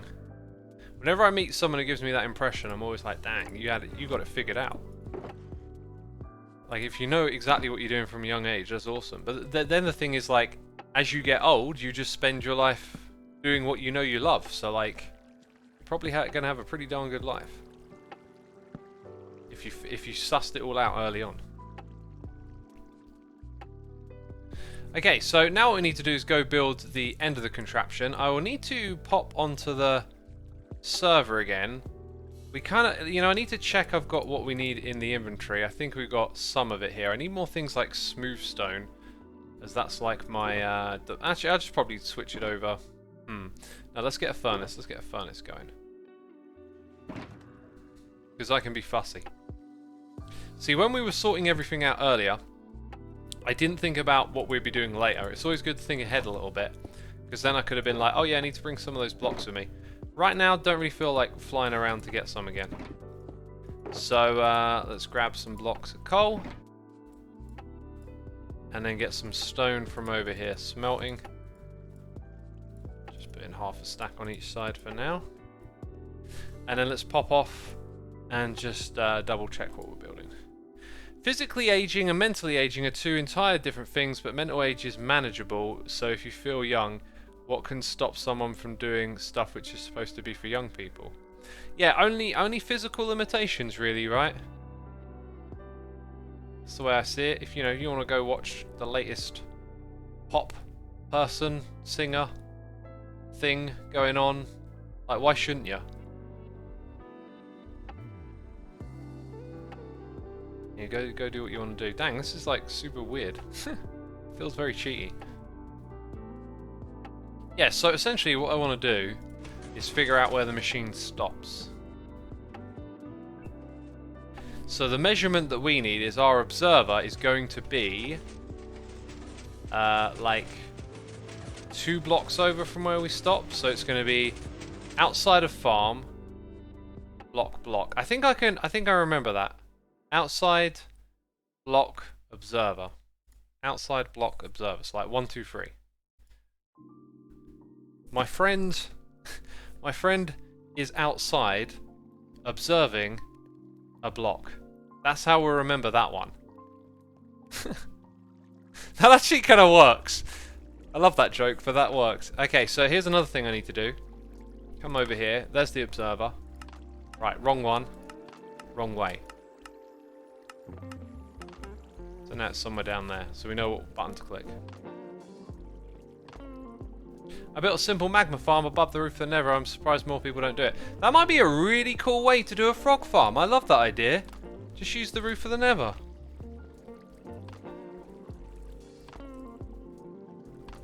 Dang, you give me some ideas there. That sounds like it might be an awesome simple project. AFK at the right spot. Build a platform at the bottom. Let the frogs kill the magmas. Simple. Oh, that sounds really good. Also, I think we want this thing to be completely flat whenever we get it running, so we'll take this stuff out.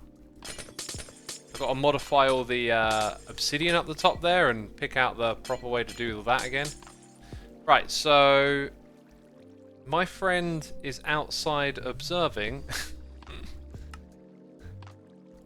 Like, I think it was... Okay, now I think I'm clicking the wrong button. Uh-oh. Where did it start?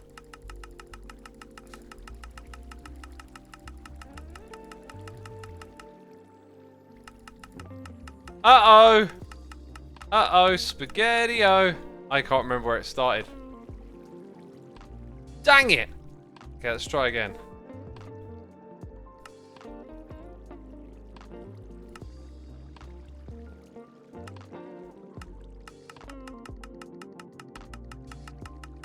Oh, I sort of gave up around there, so I was doing it right, but it came out way further than I would have thought. I'm going to need some temporary block. Oh, I left my blocks back at the other spot. Oh yeah, I need glow liking on top of it. Is that literally in the right spot? Interesting. So it was space, block, observer. So it ended up in the right spot. Fascinating. We need to get glow liking, we need to get our blocks. We need to eat some food. Did anyone notice how I just like literally gracefully lifted up into the sky and started flying? I pressed space to jump and I think it immediately put me in flight mode. It's kind of weird. Glow light. I'm liking all of that glow, said no one.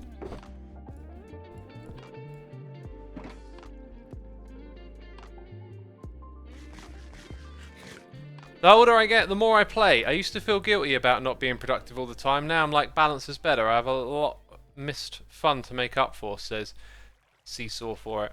Hey, I'm reaching that point as of late, or as of right now, where I am not as productive as I once was, but as much as I like being productive, I've realized, yeah, the same thing, that like there's that balance, and I've been putting time very deliberately into days off. I remember I used to go see like the family on a Sunday and like rush off after we'd eaten to like come back and do YouTube stuff. And now it's like, no, now I take pretty much the whole day off. I'll stream in the morning. By the way, Saturday and Sunday here on Twitch, going to stream a different game. I got sent a game that's really cool. I think we're going to play it with a controller. We're going to do like a 3-hour live stream on Saturday, and then hopefully that means we get through the whole game between the 2 days. So doing some variety gaming over the weekend, and I might stream tomorrow. If I stream tomorrow, it'll probably be based on how the activities that I want to do tie into a Hermitcraft episode, right? That'll generally be where I'm at on that front. Wow, this thing was like super close to what we did before. The old placing a block underneath again. That old thing. How did I guess they were nether underneath. Ah, look at that. Look at that. That's what we'll do. So yeah, I guess it depends on like where I'm at with my episode and if I feel like it makes sense. I'm trying with Hermitcraft at the moment. I'm trying not to like pressure myself into the next thing in the video, because I feel like I talked about this a lot, and I get these ideas, but I don't fully integrate them, and I end up making the same old mistakes again. And what's important for me is not getting sucked into that YouTuber trap of like making the next bit of the video, because I've realized it's been forcing my playstyle in a direction, and I like to change my playstyle somewhat. So it's really about like what things align and what I'm doing with my time. So that'll be my reason for streaming tomorrow, is if it just happens to fit in. If it's like, hey, I can do what I need to do and stream it, which is what I'm doing right now, you know. All of this is for the next part of my episode, I guess. Yeah, and this kind of time management and thinking about how you're thinking and feeling, it's really important.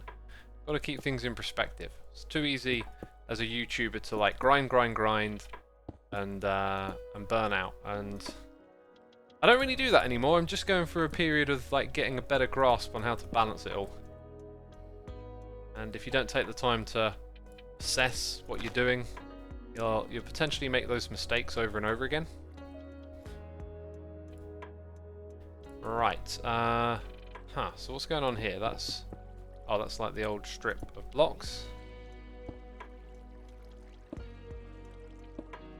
I didn't listen what game. It's a surprise for now. It's a surprise.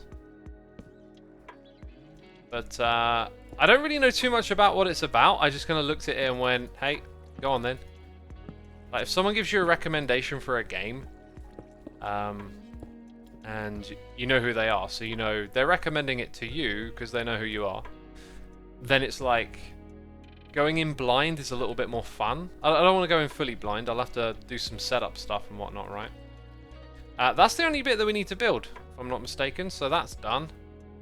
So the flying machine could technically be tested right now, which I think would be a smart idea.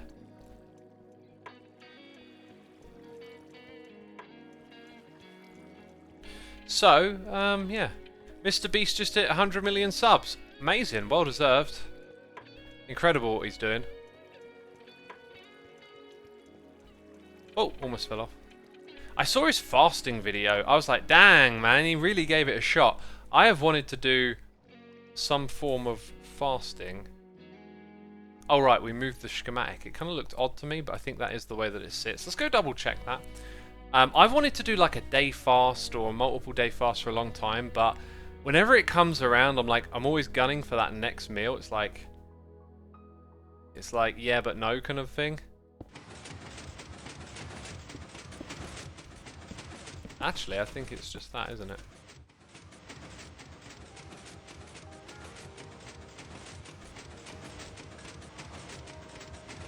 Right, the way we need to activate this machine is important.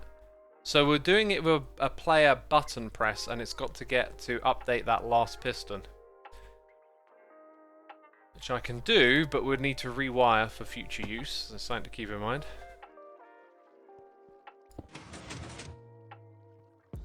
Forgot about that.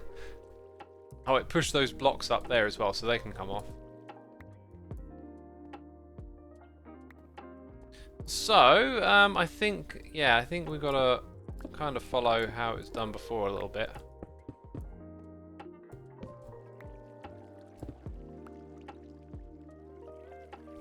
Right, so we've got a button there, and it needs to be a wooden button.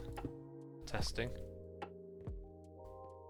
Dang, I feel like my brain was about to talk about something, and then like went in a different direction, and now I'm like, was I about to say something important?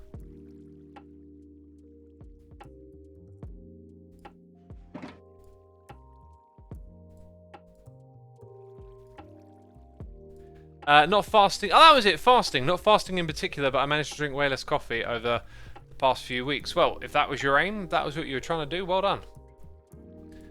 I had one of those instant brew coffees today, which I've never really been a fan of. And you know what? They're not that bad. But dang, I love my proper fresh coffee so much more. So yeah, I really want to do like a day fast or a multiple day fast, but it's just like, it never feels like it's the right time. That makes sense because I just activated it. Now, I would like to be in there, but there's no blocks to mine, and we know how that works, so I think we're good to let that thing go all the way down to the end and back. What we can't do is log off, so I'm going to go to our placed schematics and turn this one off. And thus we will load a schematic, which is the ice flying machine, and then try and put it into position, but this is probably going to take some trial and error, so we know we need to rotate it, and then we should be able to see it somewhere, part of it. Is that a layer thing? It is, look at that. There we go. Right, let's go rip out the old one while this one's flying back. That's what we'll do. We use a rocket to get up there, I think. I want to do a 7-day fast, says Moderath. I wouldn't be comfortable with that until I've done a fast. I feel like what I will do is probably fast, and then if I like it, I would then be more tempted to do longer day fasts, right? Like, I want to try it. I've done quite a bit of like extended fasting, as in, let's say, I've probably done close to like 20 hours, maybe before. But I actually want to do a day fast, as in, let's say the last meal I eat is 5 o'clock. Then I don't eat for a day, and then the next day it's like 12 o'clock. So it's going to be like a day and a half or something at least. Like, that's what I want to hit with doing a fast. And then, hey, if I like it, then I'll do them periodically. Ah yes, we can bring all of that over here in a moment.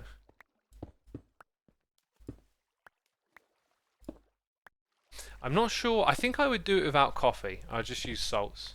Ever heard of intermittent fasting, says Middle Cole. I've been intermittent fasting for years. So most days I'll eat around 11 or 12 and then eat again around 4 or 5. And that's it. I get by with some coffee and tea as well. I don't know if this obsidian would be in the same spot again. Also, I'm pretty sure all of this needs to get ripped out, right? So let's go ahead and do that as well.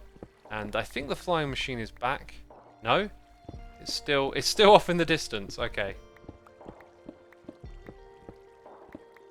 Wim Hof only eats once per day.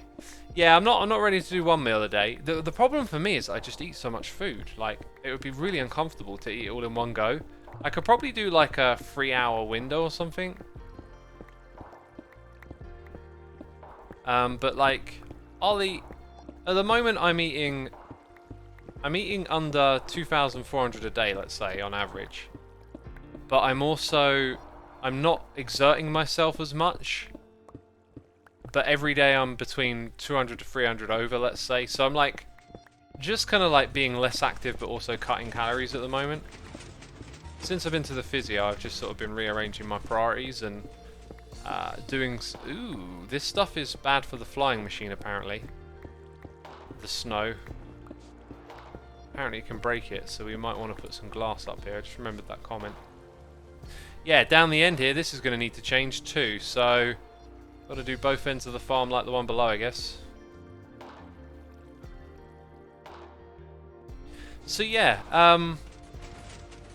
so like on a active, busy day, if I'm not trying to slim or anything, I'm looking at like 3,000 calories, and eating all of that in one go just feels a bit much to me.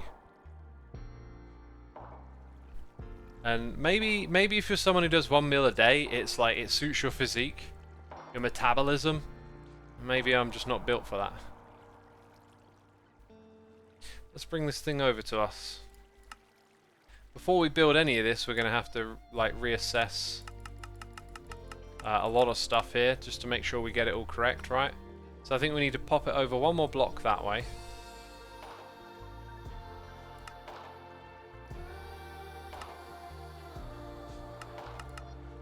I think we probably need to pop it up. Yeah, you can kind of see where that needs to go because of where the pistons are. Now the next thing is this row of obsidian. I think if you look at the pistons, I think that row of obsidian is one block further forward from here. So the pistons were pushing... Actually, I think... Is there obsidian below that? And if there was, could I even see it? No, there isn't. Oh look, it's still going. Dang, that's slow. Which is the point.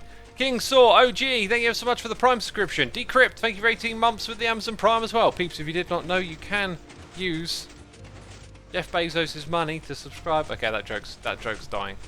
That joke is dead. Right, now that it's back, I think we should probably pop onto the other server and assess. I ran into health problems the first time I fasted because I didn't have enough vitamins. Yeah, I mean, if you do multiple day fasting, you want to consult with a doctor, you want to have your vitamins sorted. I take a multivitamin every day. I will probably take that, and actually I might skip that for one day. But if I do a 1 day fast, I'll be taking some fasting salts.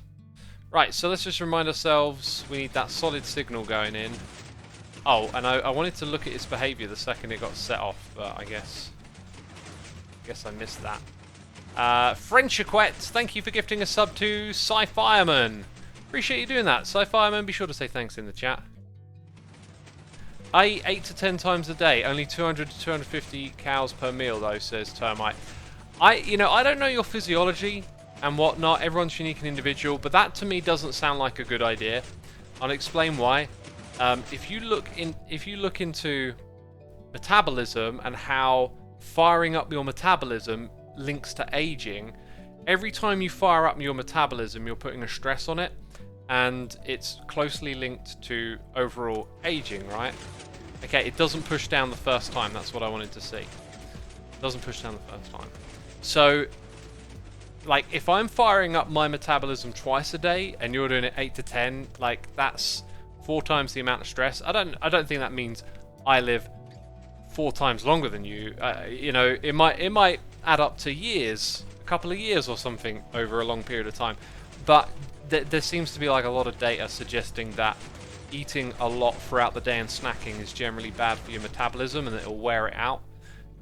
So I would look into changing that behavior.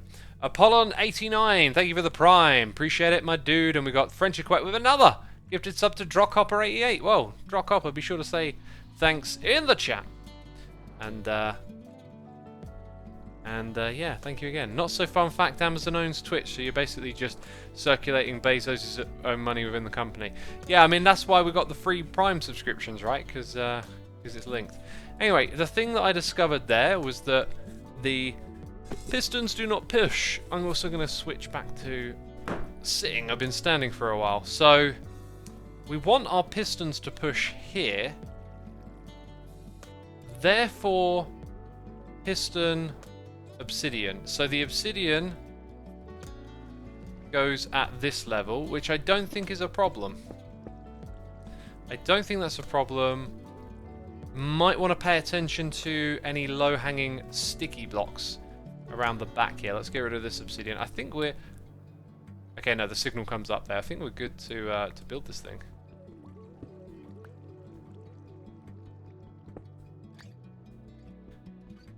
Yeah, are there any other... Like, I'm seeing a few messages about how many calories people eat, and it's like a lot lower than me. I don't know other people's lifestyles. You see, I'm always moving, and I really don't like standing still or sitting for too long. I'm always getting up and down, cleaning stuff, or I don't know, doing some like push-ups, pull-ups. I got my workouts as well. Like, I'm always being deliberately active. I always go for a walk after I've eaten, and that stuff probably adds up to it as well. Because I couldn't imagine like getting by on 1,500 a day. I'd just be like exhausted. Oh, and the other day I had a bit of a dip. Now, I've talked about this before. When I was cutting calories pretty hard, like a few years back, I would get like these energy dips, and they were pretty obvious. Like, I could solve them by eating. And I got one the other day. Was it yesterday even? Or the day... No, I think it was yesterday. And it sort of came about when I wasn't exactly behind on calories a lot or anything. I just had this, like, that feeling again of just the energy sort of being drained out. And after I'd finished doing what I was doing, which was lumping around a bunch of heavy boxes, I went and had a snack. I had a little snack bar. God, like, almost immediately I just felt like my body going, oh, thank you. And I'm like, yeah, that's not particularly good. Like, not sure why that happened, but it's not like it's happening a lot, but it does concern me a little bit. It does concern me when I have those energy dips. I lift weights and play baseball and try to hit around 3,500 a day. Awesome, yeah, there you go. Yeah, like if I had a more active job, I could easily eat over 3,000 a day. Everstu says, I don't calorie count, it's bad for my brain. I just eat when I'm hungry, which isn't loads, and I'm fairly inactive. I just make sure I have a balance of foods every day. Hey man, do what works for you. Like, I think calorie count is a great tool, but the point is that it's a tool, and those tools don't suit everyone, right? And I have days now, like Sundays, I generally don't calorie count. I just do it intuitively, and I kind of don't like it because I'm so used to calorie counting that my brain tends to like add things up in my head anyway. But I like that I'm trying to go by feeling satiated and just, I don't know, just whatever feels good. And I don't think it will really help much because I won't do it over a long period of time and then see what the result is, you know, like how your body composition changes. But I think it's good to just have a little break from how I normally do something. Alright, let's get these pistons in. Actually, I kind of need the blocks that are above the pistons first, I think. Which is a mix of honey and slime. And now I've got like all sorts of junk in my inventory. Where's it all coming from? I guess I'm ripping out old machines and stuff. We should put some obsidian blocks in as a blocker to stop this thing from going. Okay, there's that. Then we want the pistons, and then I think I probably only want like 2 blocks like that. Hopefully I'll get away with that. X, do you count calories burned or eyeball it? Oh yeah, I will actually. It's a good point. I will still look at my Fitbit numbers and sort of guesstimate somewhat off of that. Yeah, but it works for me. I am totally fine with it. It feels like it gives me a sense of control, and I'm the sort of person that without the knowledge, I would probably overeat pretty much every time. So I like having the knowledge to make sure I'm sort of eating right. Every time I swing by, it seems like we talk about food. I mean, food's a big deal, right? Like, everyone loves a bit of food, so is it that surprising? I don't know. How often do other streamers talk about food? Right? Y'all here on Twitch probably don't just watch me. So how much do your other streamers talk about food? Because it's a pretty common thing, right? Like, we all gotta eat.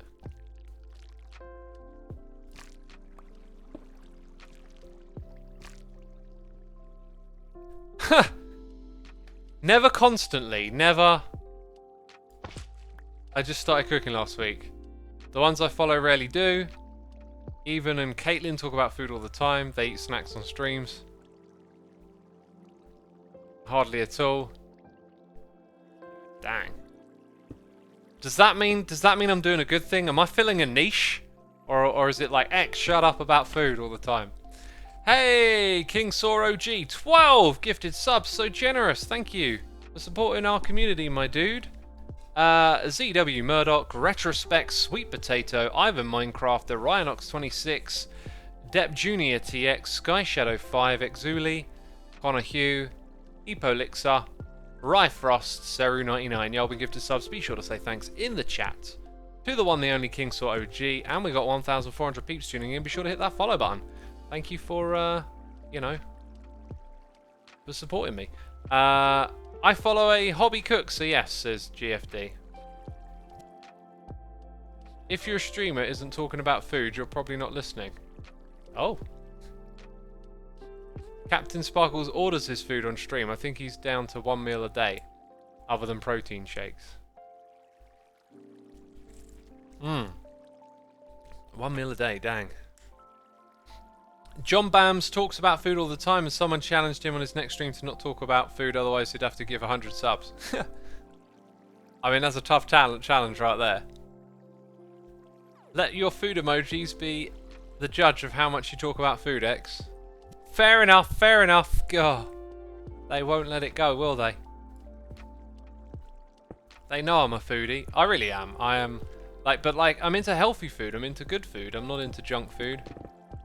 Haven't been doing my takeaways. Been enjoying just eating right lately. Like today I had... Oh, here we go. Oh, he can't stop. He's literally talking about not talking about it, and then here he goes again.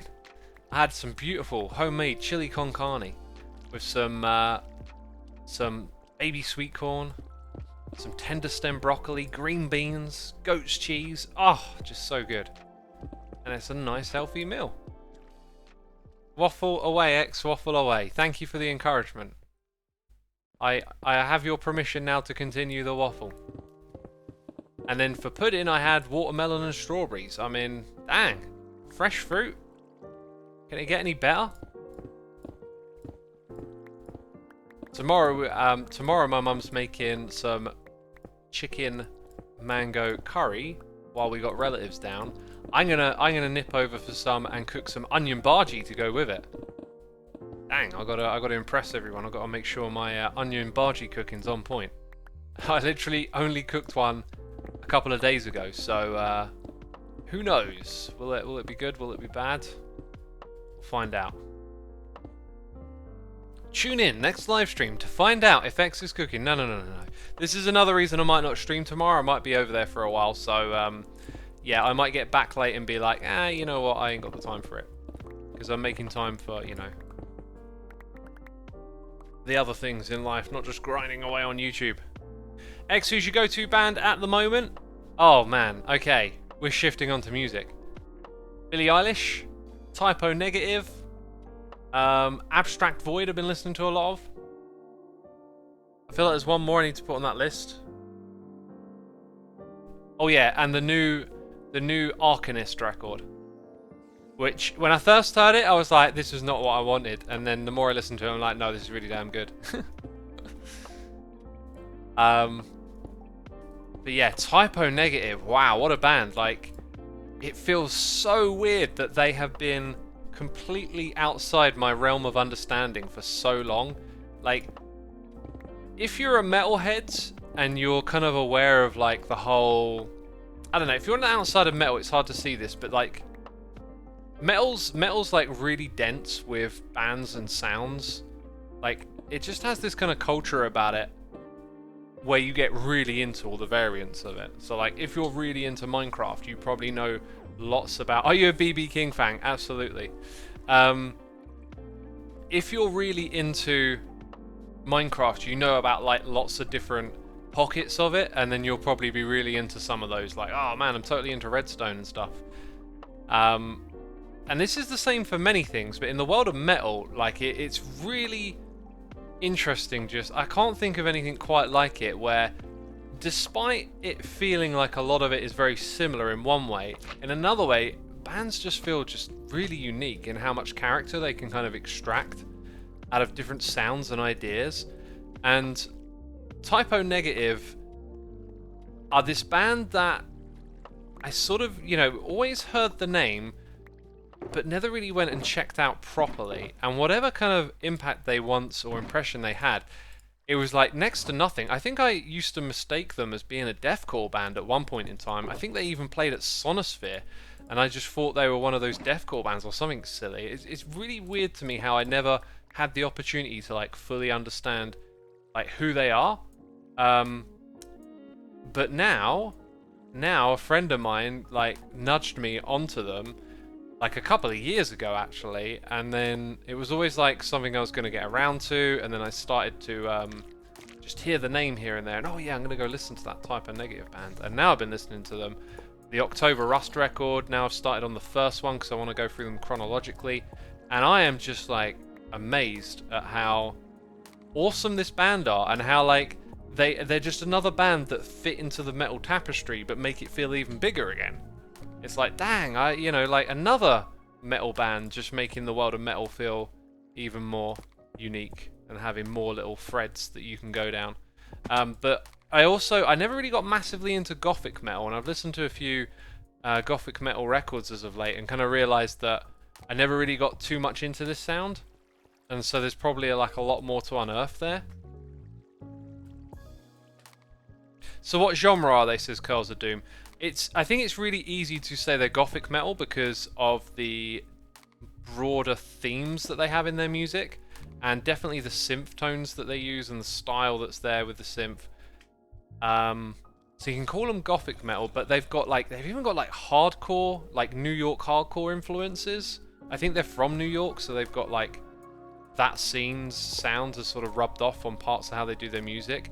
It's a little bit avant-garde in places. They mess around with noise, doom, and sludge, and just a lot of unique stuff coming together that makes them just ever so, like I said, like unique. Like it's just got a real identifiable sound, and it's kind of weird how many bands in metal there are. A lot can sound like generic, and you know, you're just sort of a bit like that band or this band, but so many also sound really distinct. Just have like this personality that's hard to dismiss. Right, now that we've done that, we've got to build the end bit in the correct place, so we probably want to hop back over to the other server and double check stuff. X, have you ever heard of a Swedish metal band, Amarthronine? They have a unique sound. I think I've seen them live, and if I'm not mistaken, they kind of mix synth stuff in, and my impression of it was like, it's the kind of synth that's not like, it didn't massively vibe with me. Yeah, I'm pretty sure I've seen that band live. Oh wait, that's the same message. Have you found any lo-fi that you've enjoyed? Yeah, plenty of stuff I listen to is lo-fi, like being into black metal. I'm not sure. No, you can't call that the origin of lo-fi. I'm just trying to think. There's some origin of lo-fi probably going into like anarcho-punk and stuff like that, and then there's always something before. Like, no matter where you think the original idea was, there's always something before it. Like, if you really dug deep into some, I don't know, like rockabilly records and stuff, you find all sorts of weird influences. And when you go back to like the 50s, you can find people shouting and screaming on records back then too. And so there's always something before the thing you think is the beginning. Right, this is the end of the contraption. I just want to pay attention really to where the pistons push down in relation to the obsidian, right? So the obsidian is going to be higher up, So like the observer's there. Right, it totally got there. So that's how we want to think about it. That's the bit where it last pushes down, right? We'll wait for that thing to finish flying. What are your thoughts on the Doom soundtrack? Absolutely loved it, man. It was amazing.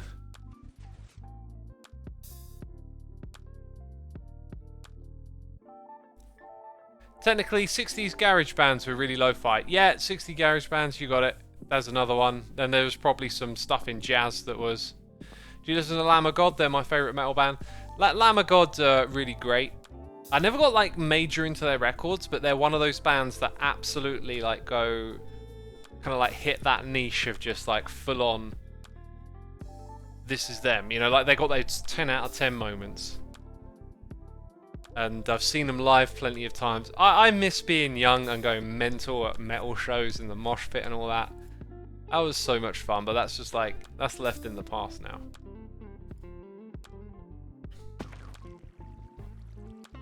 Charles Manson made some lo-fi tunes. Interesting. Yeah, I'll tell you an example that pops into my head all of a sudden.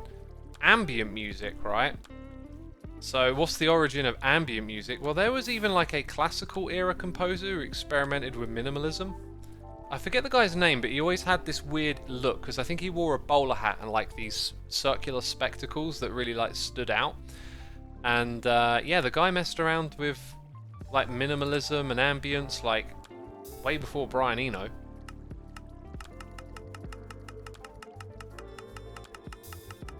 And that should get us close. Brian Eno created the term, says So Tired Soul Searching. That sounds familiar to me, yeah. You need to take a whirl on Conjure, they are chonky chonk. You can send me it if you want, Becca. Yeah, anything someone sends to me I'll check out, but I do kinda like give it a go, and if it doesn't make much of an impression, I'll sort of weigh up what's on my playlist. Like right now so, talking about having lists for productivity and stuff, like my musical playlist is a little bit like that sometimes. I'm always thinking, oh, I've got so much stuff on here, I need to write the next music blog or whatever. Which is possibly like an erroneous way to think about it, but because I love it so much, like I'm always kind of gunning to do some writing and yeah, and enjoy all that. Right, so as we said, it will be this one here. We don't want it pushing down there, so we need to put everything one block forward if I'm not mistaken. So let's move the schematic in order to do that.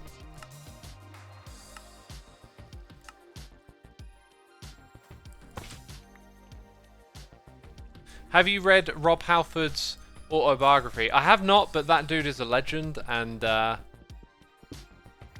think I'll probably actually find that really interesting. I watched a little, like, you know, VH1 Behind the Music, where they make everything like dramatic. They did a little documentary on Judas Priest that I thought was awesome. Have you heard Dwarf Metal? Look up Wind Rose. I have not heard that one before. Dwarf Metal Wind Rose. Go on then. Go on then. I'm going to look it up. Wind Rose. And I'll do that after the stream. Dwarf Metal. Wouldn't Dwarven Metal make more sense? I mean, I know like metal can go adjacent to Lord of the Rings and stuff, but it's like when you do that, you really got to like hone in on the characteristic that makes it feel different. Like there's pirate metal, and some of it's a bit goofy and cheesy, but some of it can sort of be done right, you know?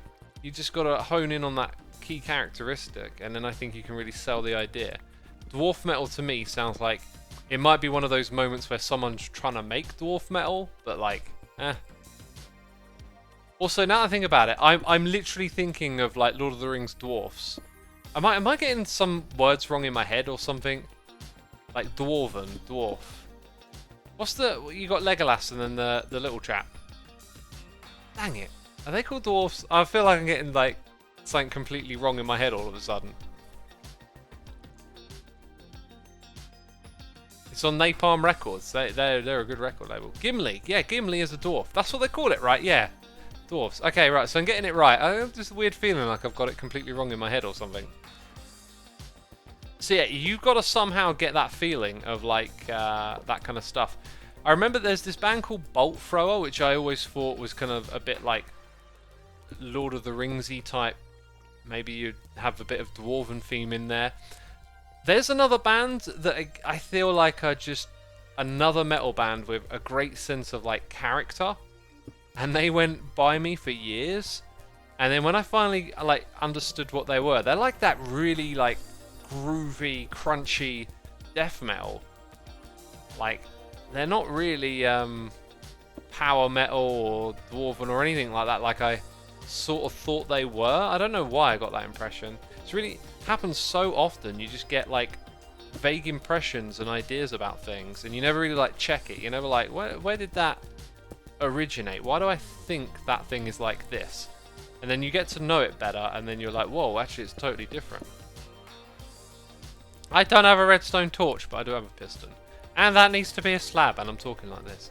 Right, let's, no! We're gonna have to fly back to fix this up.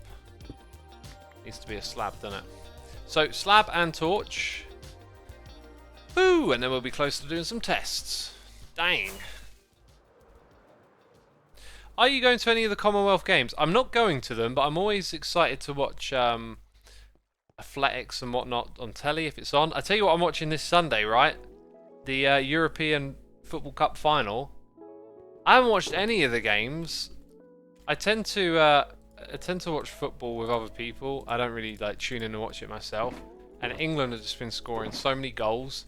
And I watched the highlights of the semi-final.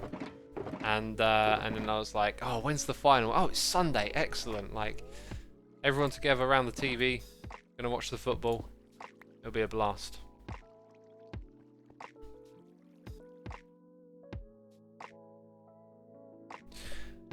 We came back here for Redstone Torch.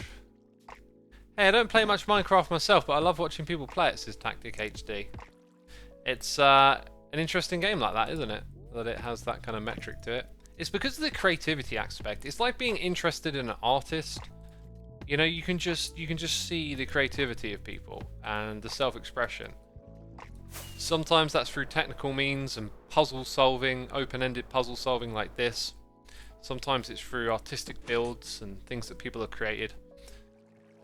It's I think that's the reason it's so appealing to just watch.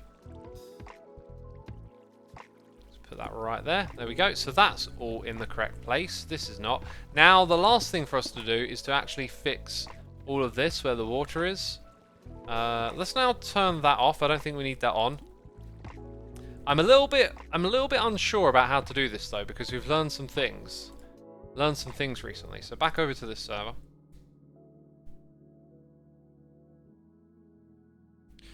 Yes, my sister compares it to her makeup videos. Well, I'm an ignoramus when it comes to makeup videos, but I guess no. Wait, just all I have to do is think about it for a split second. Like, you have a variety of choices of what you want to put on your face, and I guess I can see how that would be artistic. Yeah, you know. Right. So what we need is for this stuff to regrow, and also, is our machine gonna break? I think it was designed here to not break depending on where the obsidian is. Now, this layout, I can see the logic behind it. It's about, you get 4 blocks, then they can spread again. Now, based on the fact that our farm is really long and slower, I think this makes sense. Whereas if it were faster and shorter, I think that it would make more sense to move the obsidian in by 1 so that the next 4... Oh, they're slabs. Weird. Oh, there's another consideration then. There is... So, the diagonal stuff is so that the water can regenerate. Right, so... Let's say we nip those out of there, right? And it's like this. Interesting. Okay, that changes things a fair bit. Maybe I shouldn't mess around with this so much. Let's come over to here. Let's use a little bit of world edit to do some testing, because this is the same thing, right? So if I come over here and I go replace the ice with air. Now the fatal flaw there is that you're relying on these to come through with water. Right, so that works. Now let's change this so it's like we saw. I think I might go with that. No, wait. Does that then block it off? Let's find out. So experiment and learn, essentially. Yeah, I got a feeling this ain't gonna work. So now we run the same thing again. Okay, that's actually refilled. So every line has one that doesn't work, essentially, right? Like one block. So you lose a fifth of the blocks, but dang, these things are gonna generate quickly. And I think that means when the flying machine comes back, there's a good chance you might get 4 pushed down at once. So I'm currently leaning on going in this direction. Now let's swap this around so that we replace water with ice. Okay. And then we replace ice with air. Right, and now it doesn't fill up. So that's why we do these tests. So now we're going to go like that.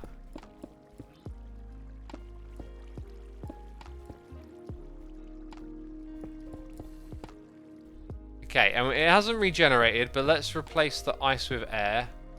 And I think, yeah, okay, now it can refill. So we're probably going to go with that then. Yeah, once you put them closer together, it doesn't allow the water to regenerate. And I think you could argue...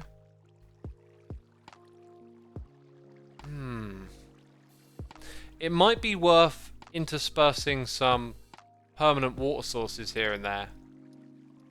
But I'm not sure if I want to do that all right now. If we go back a moment to this layout again. See, that's really good. Now I'm going to grab a chest and a bucket of water. And we are going to replace all the water with ice and then all the ice with air. So we can see where it gets stuck. So if I had a waterlogged chest there,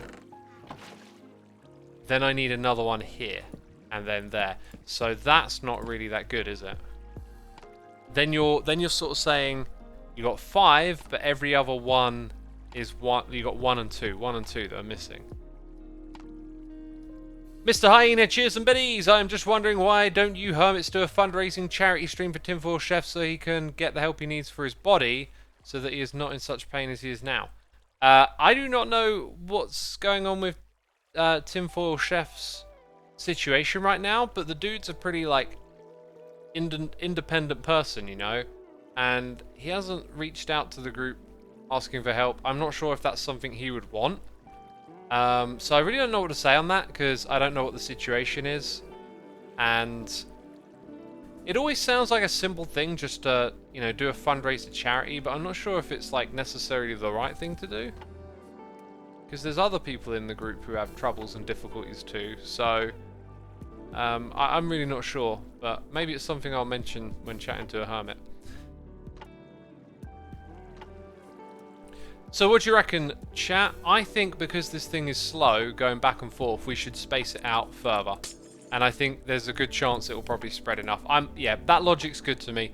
So we'll go with this. We're going to go like every other lane, every other column, every other row, something like that. Okay, let's get on there and make it happen. What if you put waterlogged chests where you have obsidian? You reminded me of an important test. So then nothing would generate in the farm at all. Let's go look at that test that we did. I mean, the server's been loaded for long enough, so the answer is no. So a piston that is powered and extended can have ice form around it even though it's not a full block. It can't be waterlogged. You know, I'm wondering, is there something they added at some point that you could waterlog it? Ooh. Like, what about this? Will that generate ice around it? I don't know. I'll leave it there. If any of you find out, that would be an incredibly valuable block, because in this type of farm you would be able to combine the water source and the generation block together. So, you know, if you want to have a little testing session or something and you find something interesting, be sure to share it. That would be amazing for ice farms. And I don't know if they ever accidentally put something like that into the game. It probably would be an accident and not intentional, right? Increase random tick speed. I don't need to do that. And we're on the server now, so I'm not going to do that. But anyway, back over here, we have water underneath where the pistons are. And I don't think there's a roof above that, or does it go as far back? Okay, it goes further back. We might run into an issue where we need to put like slabs somewhere. Oh, it's actually already solved because the edge of the mountain is there. Okay, cool. Right, so I've also just realised that this is connected to the flying machine, but I think it's only going to power the pistons there, so no worries.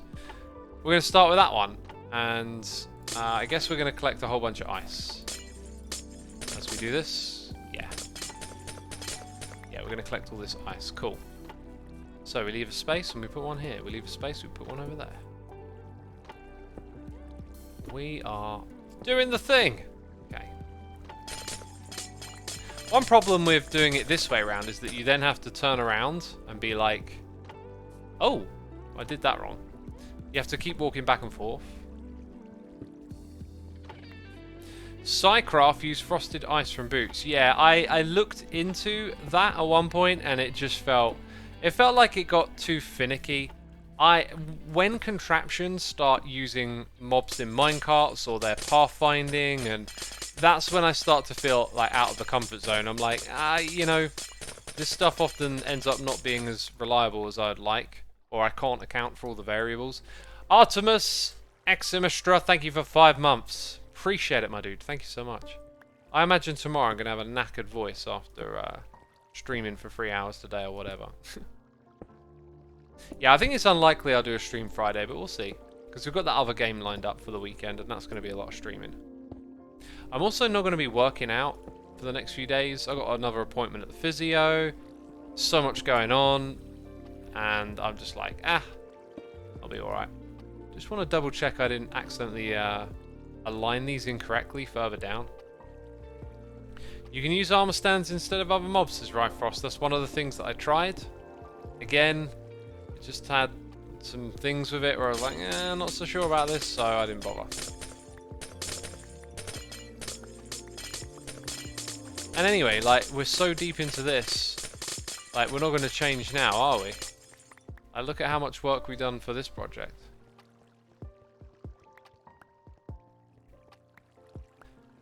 Anyways, what do y'all want me to talk about next? What's our next waffle topic? We were talking a lot about metal. Love talking about metal. Metal music's great. I haven't been listening to as much of it as of late, though.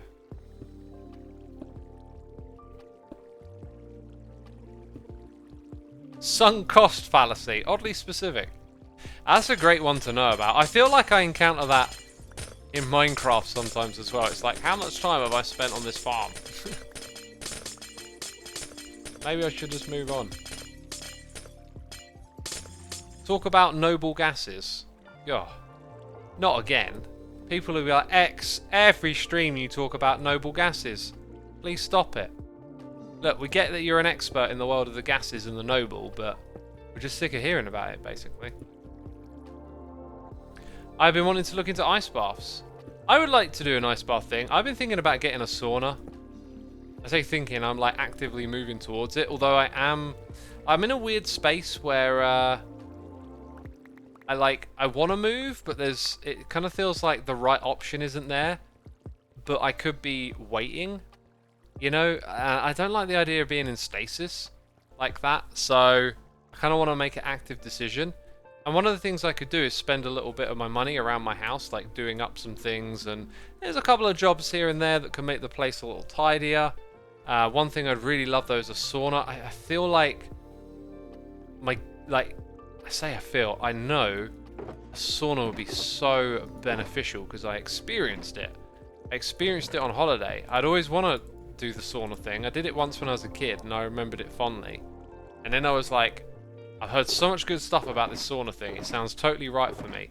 And then I got to do it for 5 days in a row. And every day it just, after a knackering day of skiing and your body feeling like achy, and then you go in the sauna and it's like, wow, everything's good again. Absolutely loved it. And I've been looking into the home sauna stuff, and it's really doable. It's really doable. And I've got a place that I can build it. But the issue is, if I then have to move, am I going to tear this sauna down and rebuild it? I'll probably end up doing that. It'll probably be like the day it goes in is the day the perfect house comes on the market, and I'm like, well, I'm moving. It's just sod's law, right? Okay, look at this. The contraption above us is going to keep the... let's do that. Keep all the water there. So that solved that end of the problem. No more obsidian blocks over here. I believe we're kind of ready for a bit of a test, but we should probably let this thing generate some more ice first. So why don't we go at least let the water extend out on this side. You got it wrong, says Toby. What did I get wrong? Is it the obsidian placement? Did I make a mistake? They're pretty easy to disassemble. I don't imagine that to be a huge job, says Carls of Doom.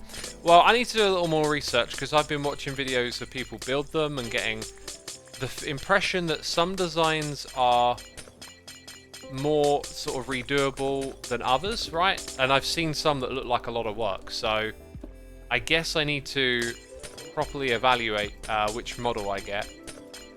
But now you've reminded me to like get back on top of that, because I was looking into it for a few days and then I kind of hit this moment of like, you know, like, what should I do? If they're going to be easy to reassemble, I'm totally just ordering one, you know, like the right one. But yeah.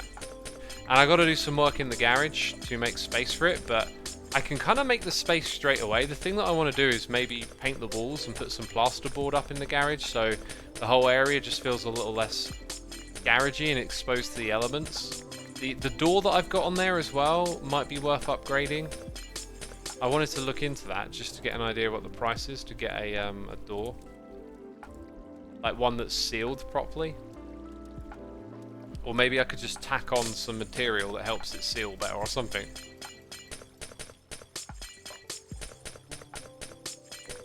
You also never know. The perfect house might not come on for another few years, so no point in waiting. Yeah, I think I would be smart to have the strategy of like playing the waiting game. It also, like, I would be moving out early. Like I would be first to go to this area that we talk about, you know, migrating to essentially. So I don't know how long it will be. Like if I don't go now, someone else might go, you know, like, it's all a bit up in the air. It's not like a thing we've decided, right, we're doing over the next few years. So, so yeah, I think it would be smart to probably play the current situation for the long run, really.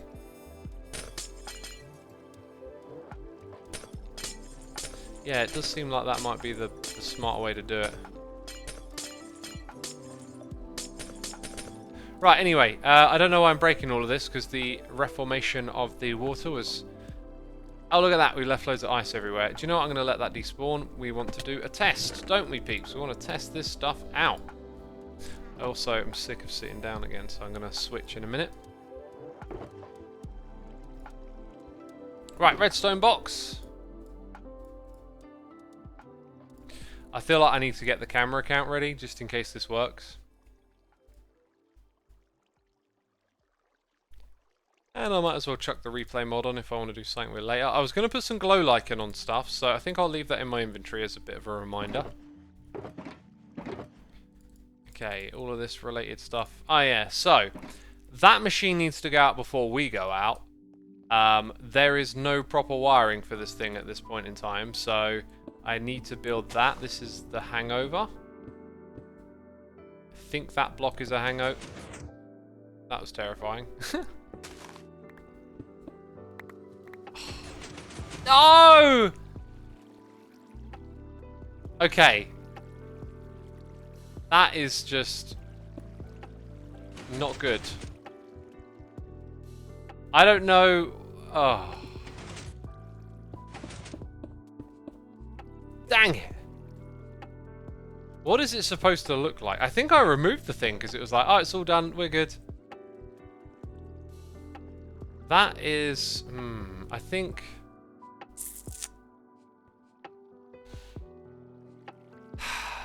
Dang, okay. I'm all sort of ready to get going here. I was not anticipating that this might break. I don't see like the obvious quick fix other than the thing is it's going to set the machine off, which we don't really want.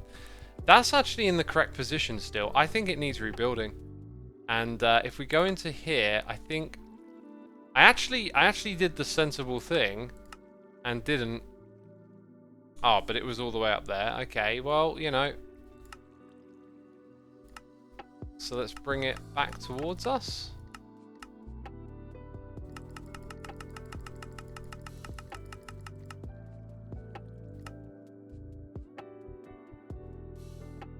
Right, I think we've gone way too far. Let's get those the stairs in place. Let's bring it back. Bring it back. Bring it back. Bring it back to me. There's some 90s UK pop music. I don't know what song that was, but it just popped into my head. Yeah, look at that. It shuffled over a couple of blocks, really. I think that's all still correct place though. Could be mistaken because the obsidian block's there. So, all right, we need a bit of a rebuild, do we?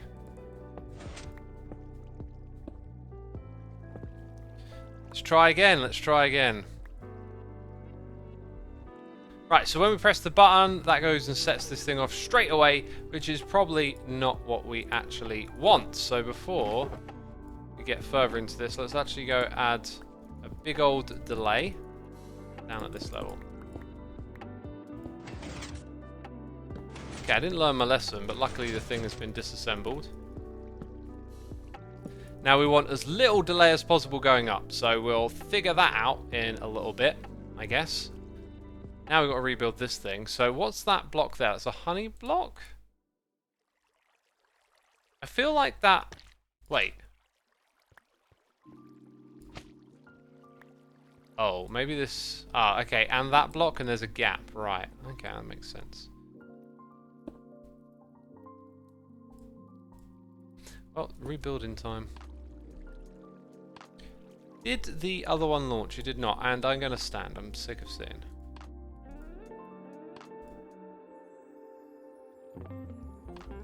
Mr. Hyena here with the cheers and biddies saying, deeply sorry for my previous message, I should not have sent it. No, dude, it's absolutely fine. Thank you for the cheers and biddies.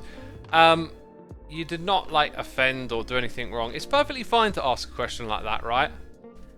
Because everyone, like, has a different take on things, and that's okay. Also, I need to turn the light on here. It's gotten a little bit dark, so, how about we come back to that in just a moment and let's honour the glorious LPMT community while I turn off the microphone, and I'll be right back in just a moment. Strangely enough, I don't need the toilet after, like, what? Almost 3 hours of streaming. Anyway, BRB.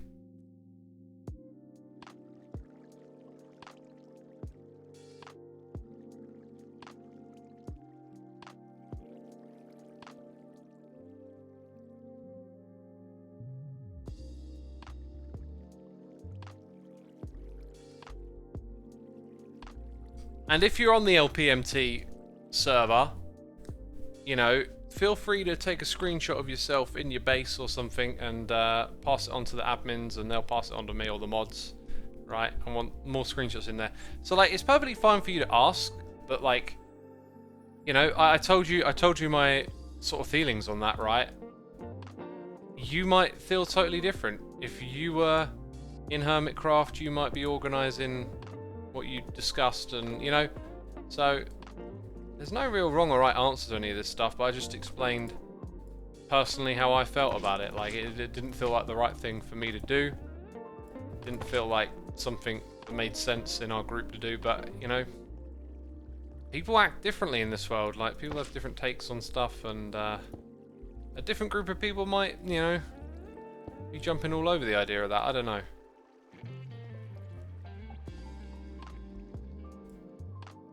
Okay, let's, what's that song that just popped in my head?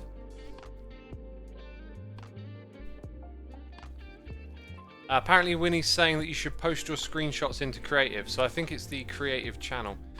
Why do I feel like I should be able to make that jump, but I can't?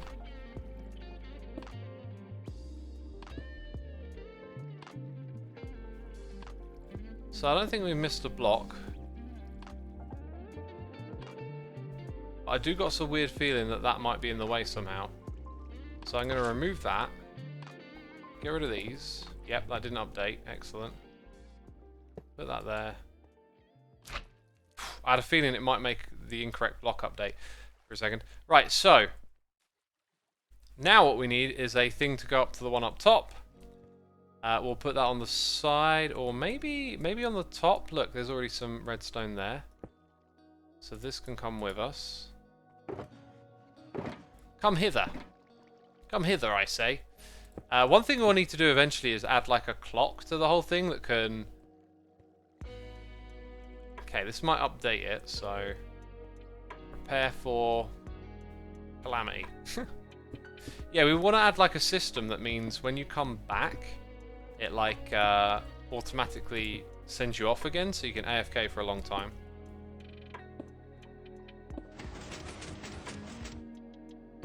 Yeah, that's kind of worrying because it wasn't able to go any further. Right, I might have to rebuild this one again. Yeah, not good.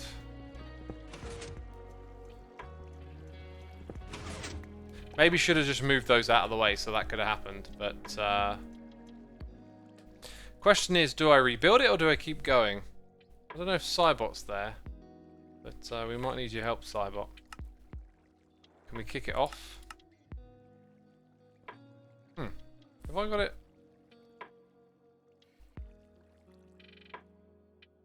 Oh, you know what? Like the other one, it's probably all the way over there, and it is.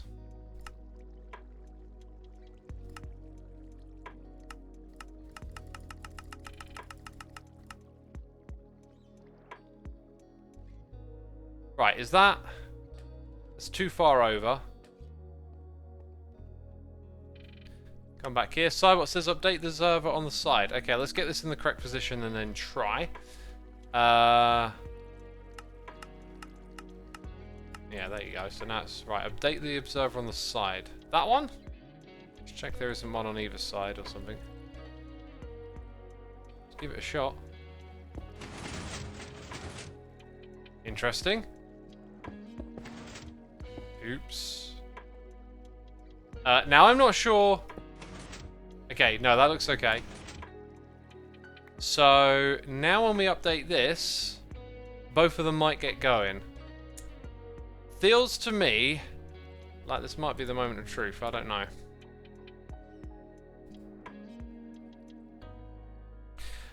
Canned Peanuts, Soulside Eclipse music is not royalty free. I can't give permission out for it. I can't give permission out for anything off of Forgotten Conquest, and I haven't really thought about letting people use or what circumstances for the other stuff. I need to probably put a license on it at some point, but yeah. Right, anyway, I'm on with the camera account. I'm just going to put it into a position. Now rebuild the front. Oh, I should probably just rebuild the whole thing. Dang it. Oh, man. Actually, it looks like the whole thing's in position, right? But not the front bit. I am half wondering if it can sort of jump into it and then push it along, but I'm guessing probably not. So, Lucro says, do you not own that music? This is how ownership works in the world of music, right? There's licenses, there's royalties. This is what happened with Mumbo's channel, right? Guy makes music, but the guy didn't clear the sample and told Mumbo, hey, you can use it, but didn't understand how that stuff works. I understand how all that stuff works, and my first album, I can't do that. I can't distribute it with a license. However, I think my newer songs I can, but I'll have to rethink over everything that went into them. Yeah, this thing is actually just ready to go now, right? So, finally, we get to try this thing out. So, before we start, I should probably eat. My pick is a little worn down, but hopefully all's good. We got the haste too. And we got, you know, a fresh ice farm ready to go. Dang. Right, I don't... Do I have a clicker prepared for this? I I had a clicker. I'm just trying to remember if I remember what one it is, but I don't think I do. Skizzle77, thank you for 8 months. Appreciate it, my dude. Appreciate it. See, the issue is I want to hold down click and then not have to use, like, I want to go down that way and come all the way back without having to change that. I think what I'm going to do is use F3 and T. So this is, like, in my mind a bit of a pain, but then again, I know that it works. So let's say we change the left button to Y, which isn't being used by anything else. This now means that I can't click with the mouse. Oh gosh. But I can right click. Anyway, I need to get up to there. And I don't... Let's just... I'm trying to press Y on the keyboard. God, that's so weird. Just make sure none of these blocks sort of interact with the flying machine for a second. I need a way up there, right? So I need more terracotta-like blocks to go into the space. I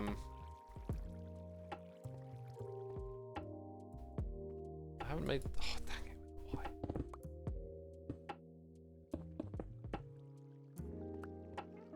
Jump! There we go. Right, let's get the camera count on. We've been at it for 3 hours. Will this be it? Will this be it, chat? This is your big moment. Your big moment, not mine. You've been hanging out for so long. And now we finally get to find out if it works. F3, T, and Y. Okay, and it could all just go wrong and then be like, whatever. F3, T, and Y. Okay, I think I did it wrong. Just saying. Yep. No. Wait, why did one break? Why did only one break? This time I think I did it correctly. No. Dang it. But that works. That's a beautiful sight. No, that's the wrong button. Right, it should when it reloads. It's not. Dang it. Why doesn't that trick work? Well, we got a proof of concept, but I need to make a clicker that works for it, basically. And I thought I had one. Maybe I should have taken a little bit more time to think about that. Look at this. This is going to make a beautiful AFK farm, my friends. I didn't even align myself properly now that I think about it. F3T doesn't work with keyboard. What? What? How have I got that one the wrong way around? Okay. How on earth have I got that the wrong way around in my head? Okay, F3, holding down click, F3T, let go. Alt and tab to camera account. I'm not going to fly my camera account because it's here for the replay mods, but I can see the machine going. And obviously it's pushing down in front of us, which it will do on the way back. Dang, that's cool. You know what? I did get something modified here. I wonder if it will work like this. Oh, no, it won't. Well, there you go. Slow flying machine. So, you know, we're over halfway down it, but then when we come back, we pick up some of this stuff. So, you know, pretty impressive, right? Well, I got to get the start right so that... and it resumes the second I do that. We added something that means that it shouldn't do that anymore, but I guess maybe it's different if you're holding down click. I don't know what's going on with that. Good to know that I can switch to cam count, although I never will need to do that. So yeah, the problem now is that when we go back, it's going to create ones that are then the level below, which we don't want. But I have to clear it out, and eventually I'll suss out how to properly start this machine. And then it's going to be smooth sailing. And look at that. That means all I do is AFK at this thing.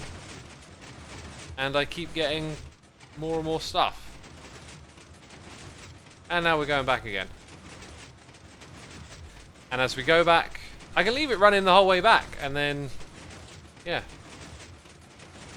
And then when you get to the end, there's that block of obsidian that's just going to get accidentally mined. So it makes no sense that it's there. Do y'all like the concept? This is just passive AFK now. I could leave it running for hours and hours, is the idea. Just leave it running, and that's it. I think this is a good place to end the stream, because we can just leave it running, right? Beautiful stuff. Thank you everyone for coming by today, and hopefully I'll see you again on Saturday. So be sure to hit that follow button here on Twitch if you want to catch Saturday's live stream. Awesome. Awesome. I was just looking at chat and I'm like, what do I do now? I've been streaming for so long, it doesn't make sense. Raid, riggedy raid, who should we raid now? I'm going to pick a random channel from the Minecraft community. Oh, who will it be? Let's go down to the sub 100s. And we're going to raid Shadowstone. Don't know who you are, but you are getting raided. Anyway, peeps, massive thank you. Thanks to all the peeps who subscribed, resubscribed, donated, cheered my mods, my Patreons. Y'all are appreciated. And I'll see you soon with another one. Anyway, you can hit that raid button, hit the follow button, and I'll see you later. Bye.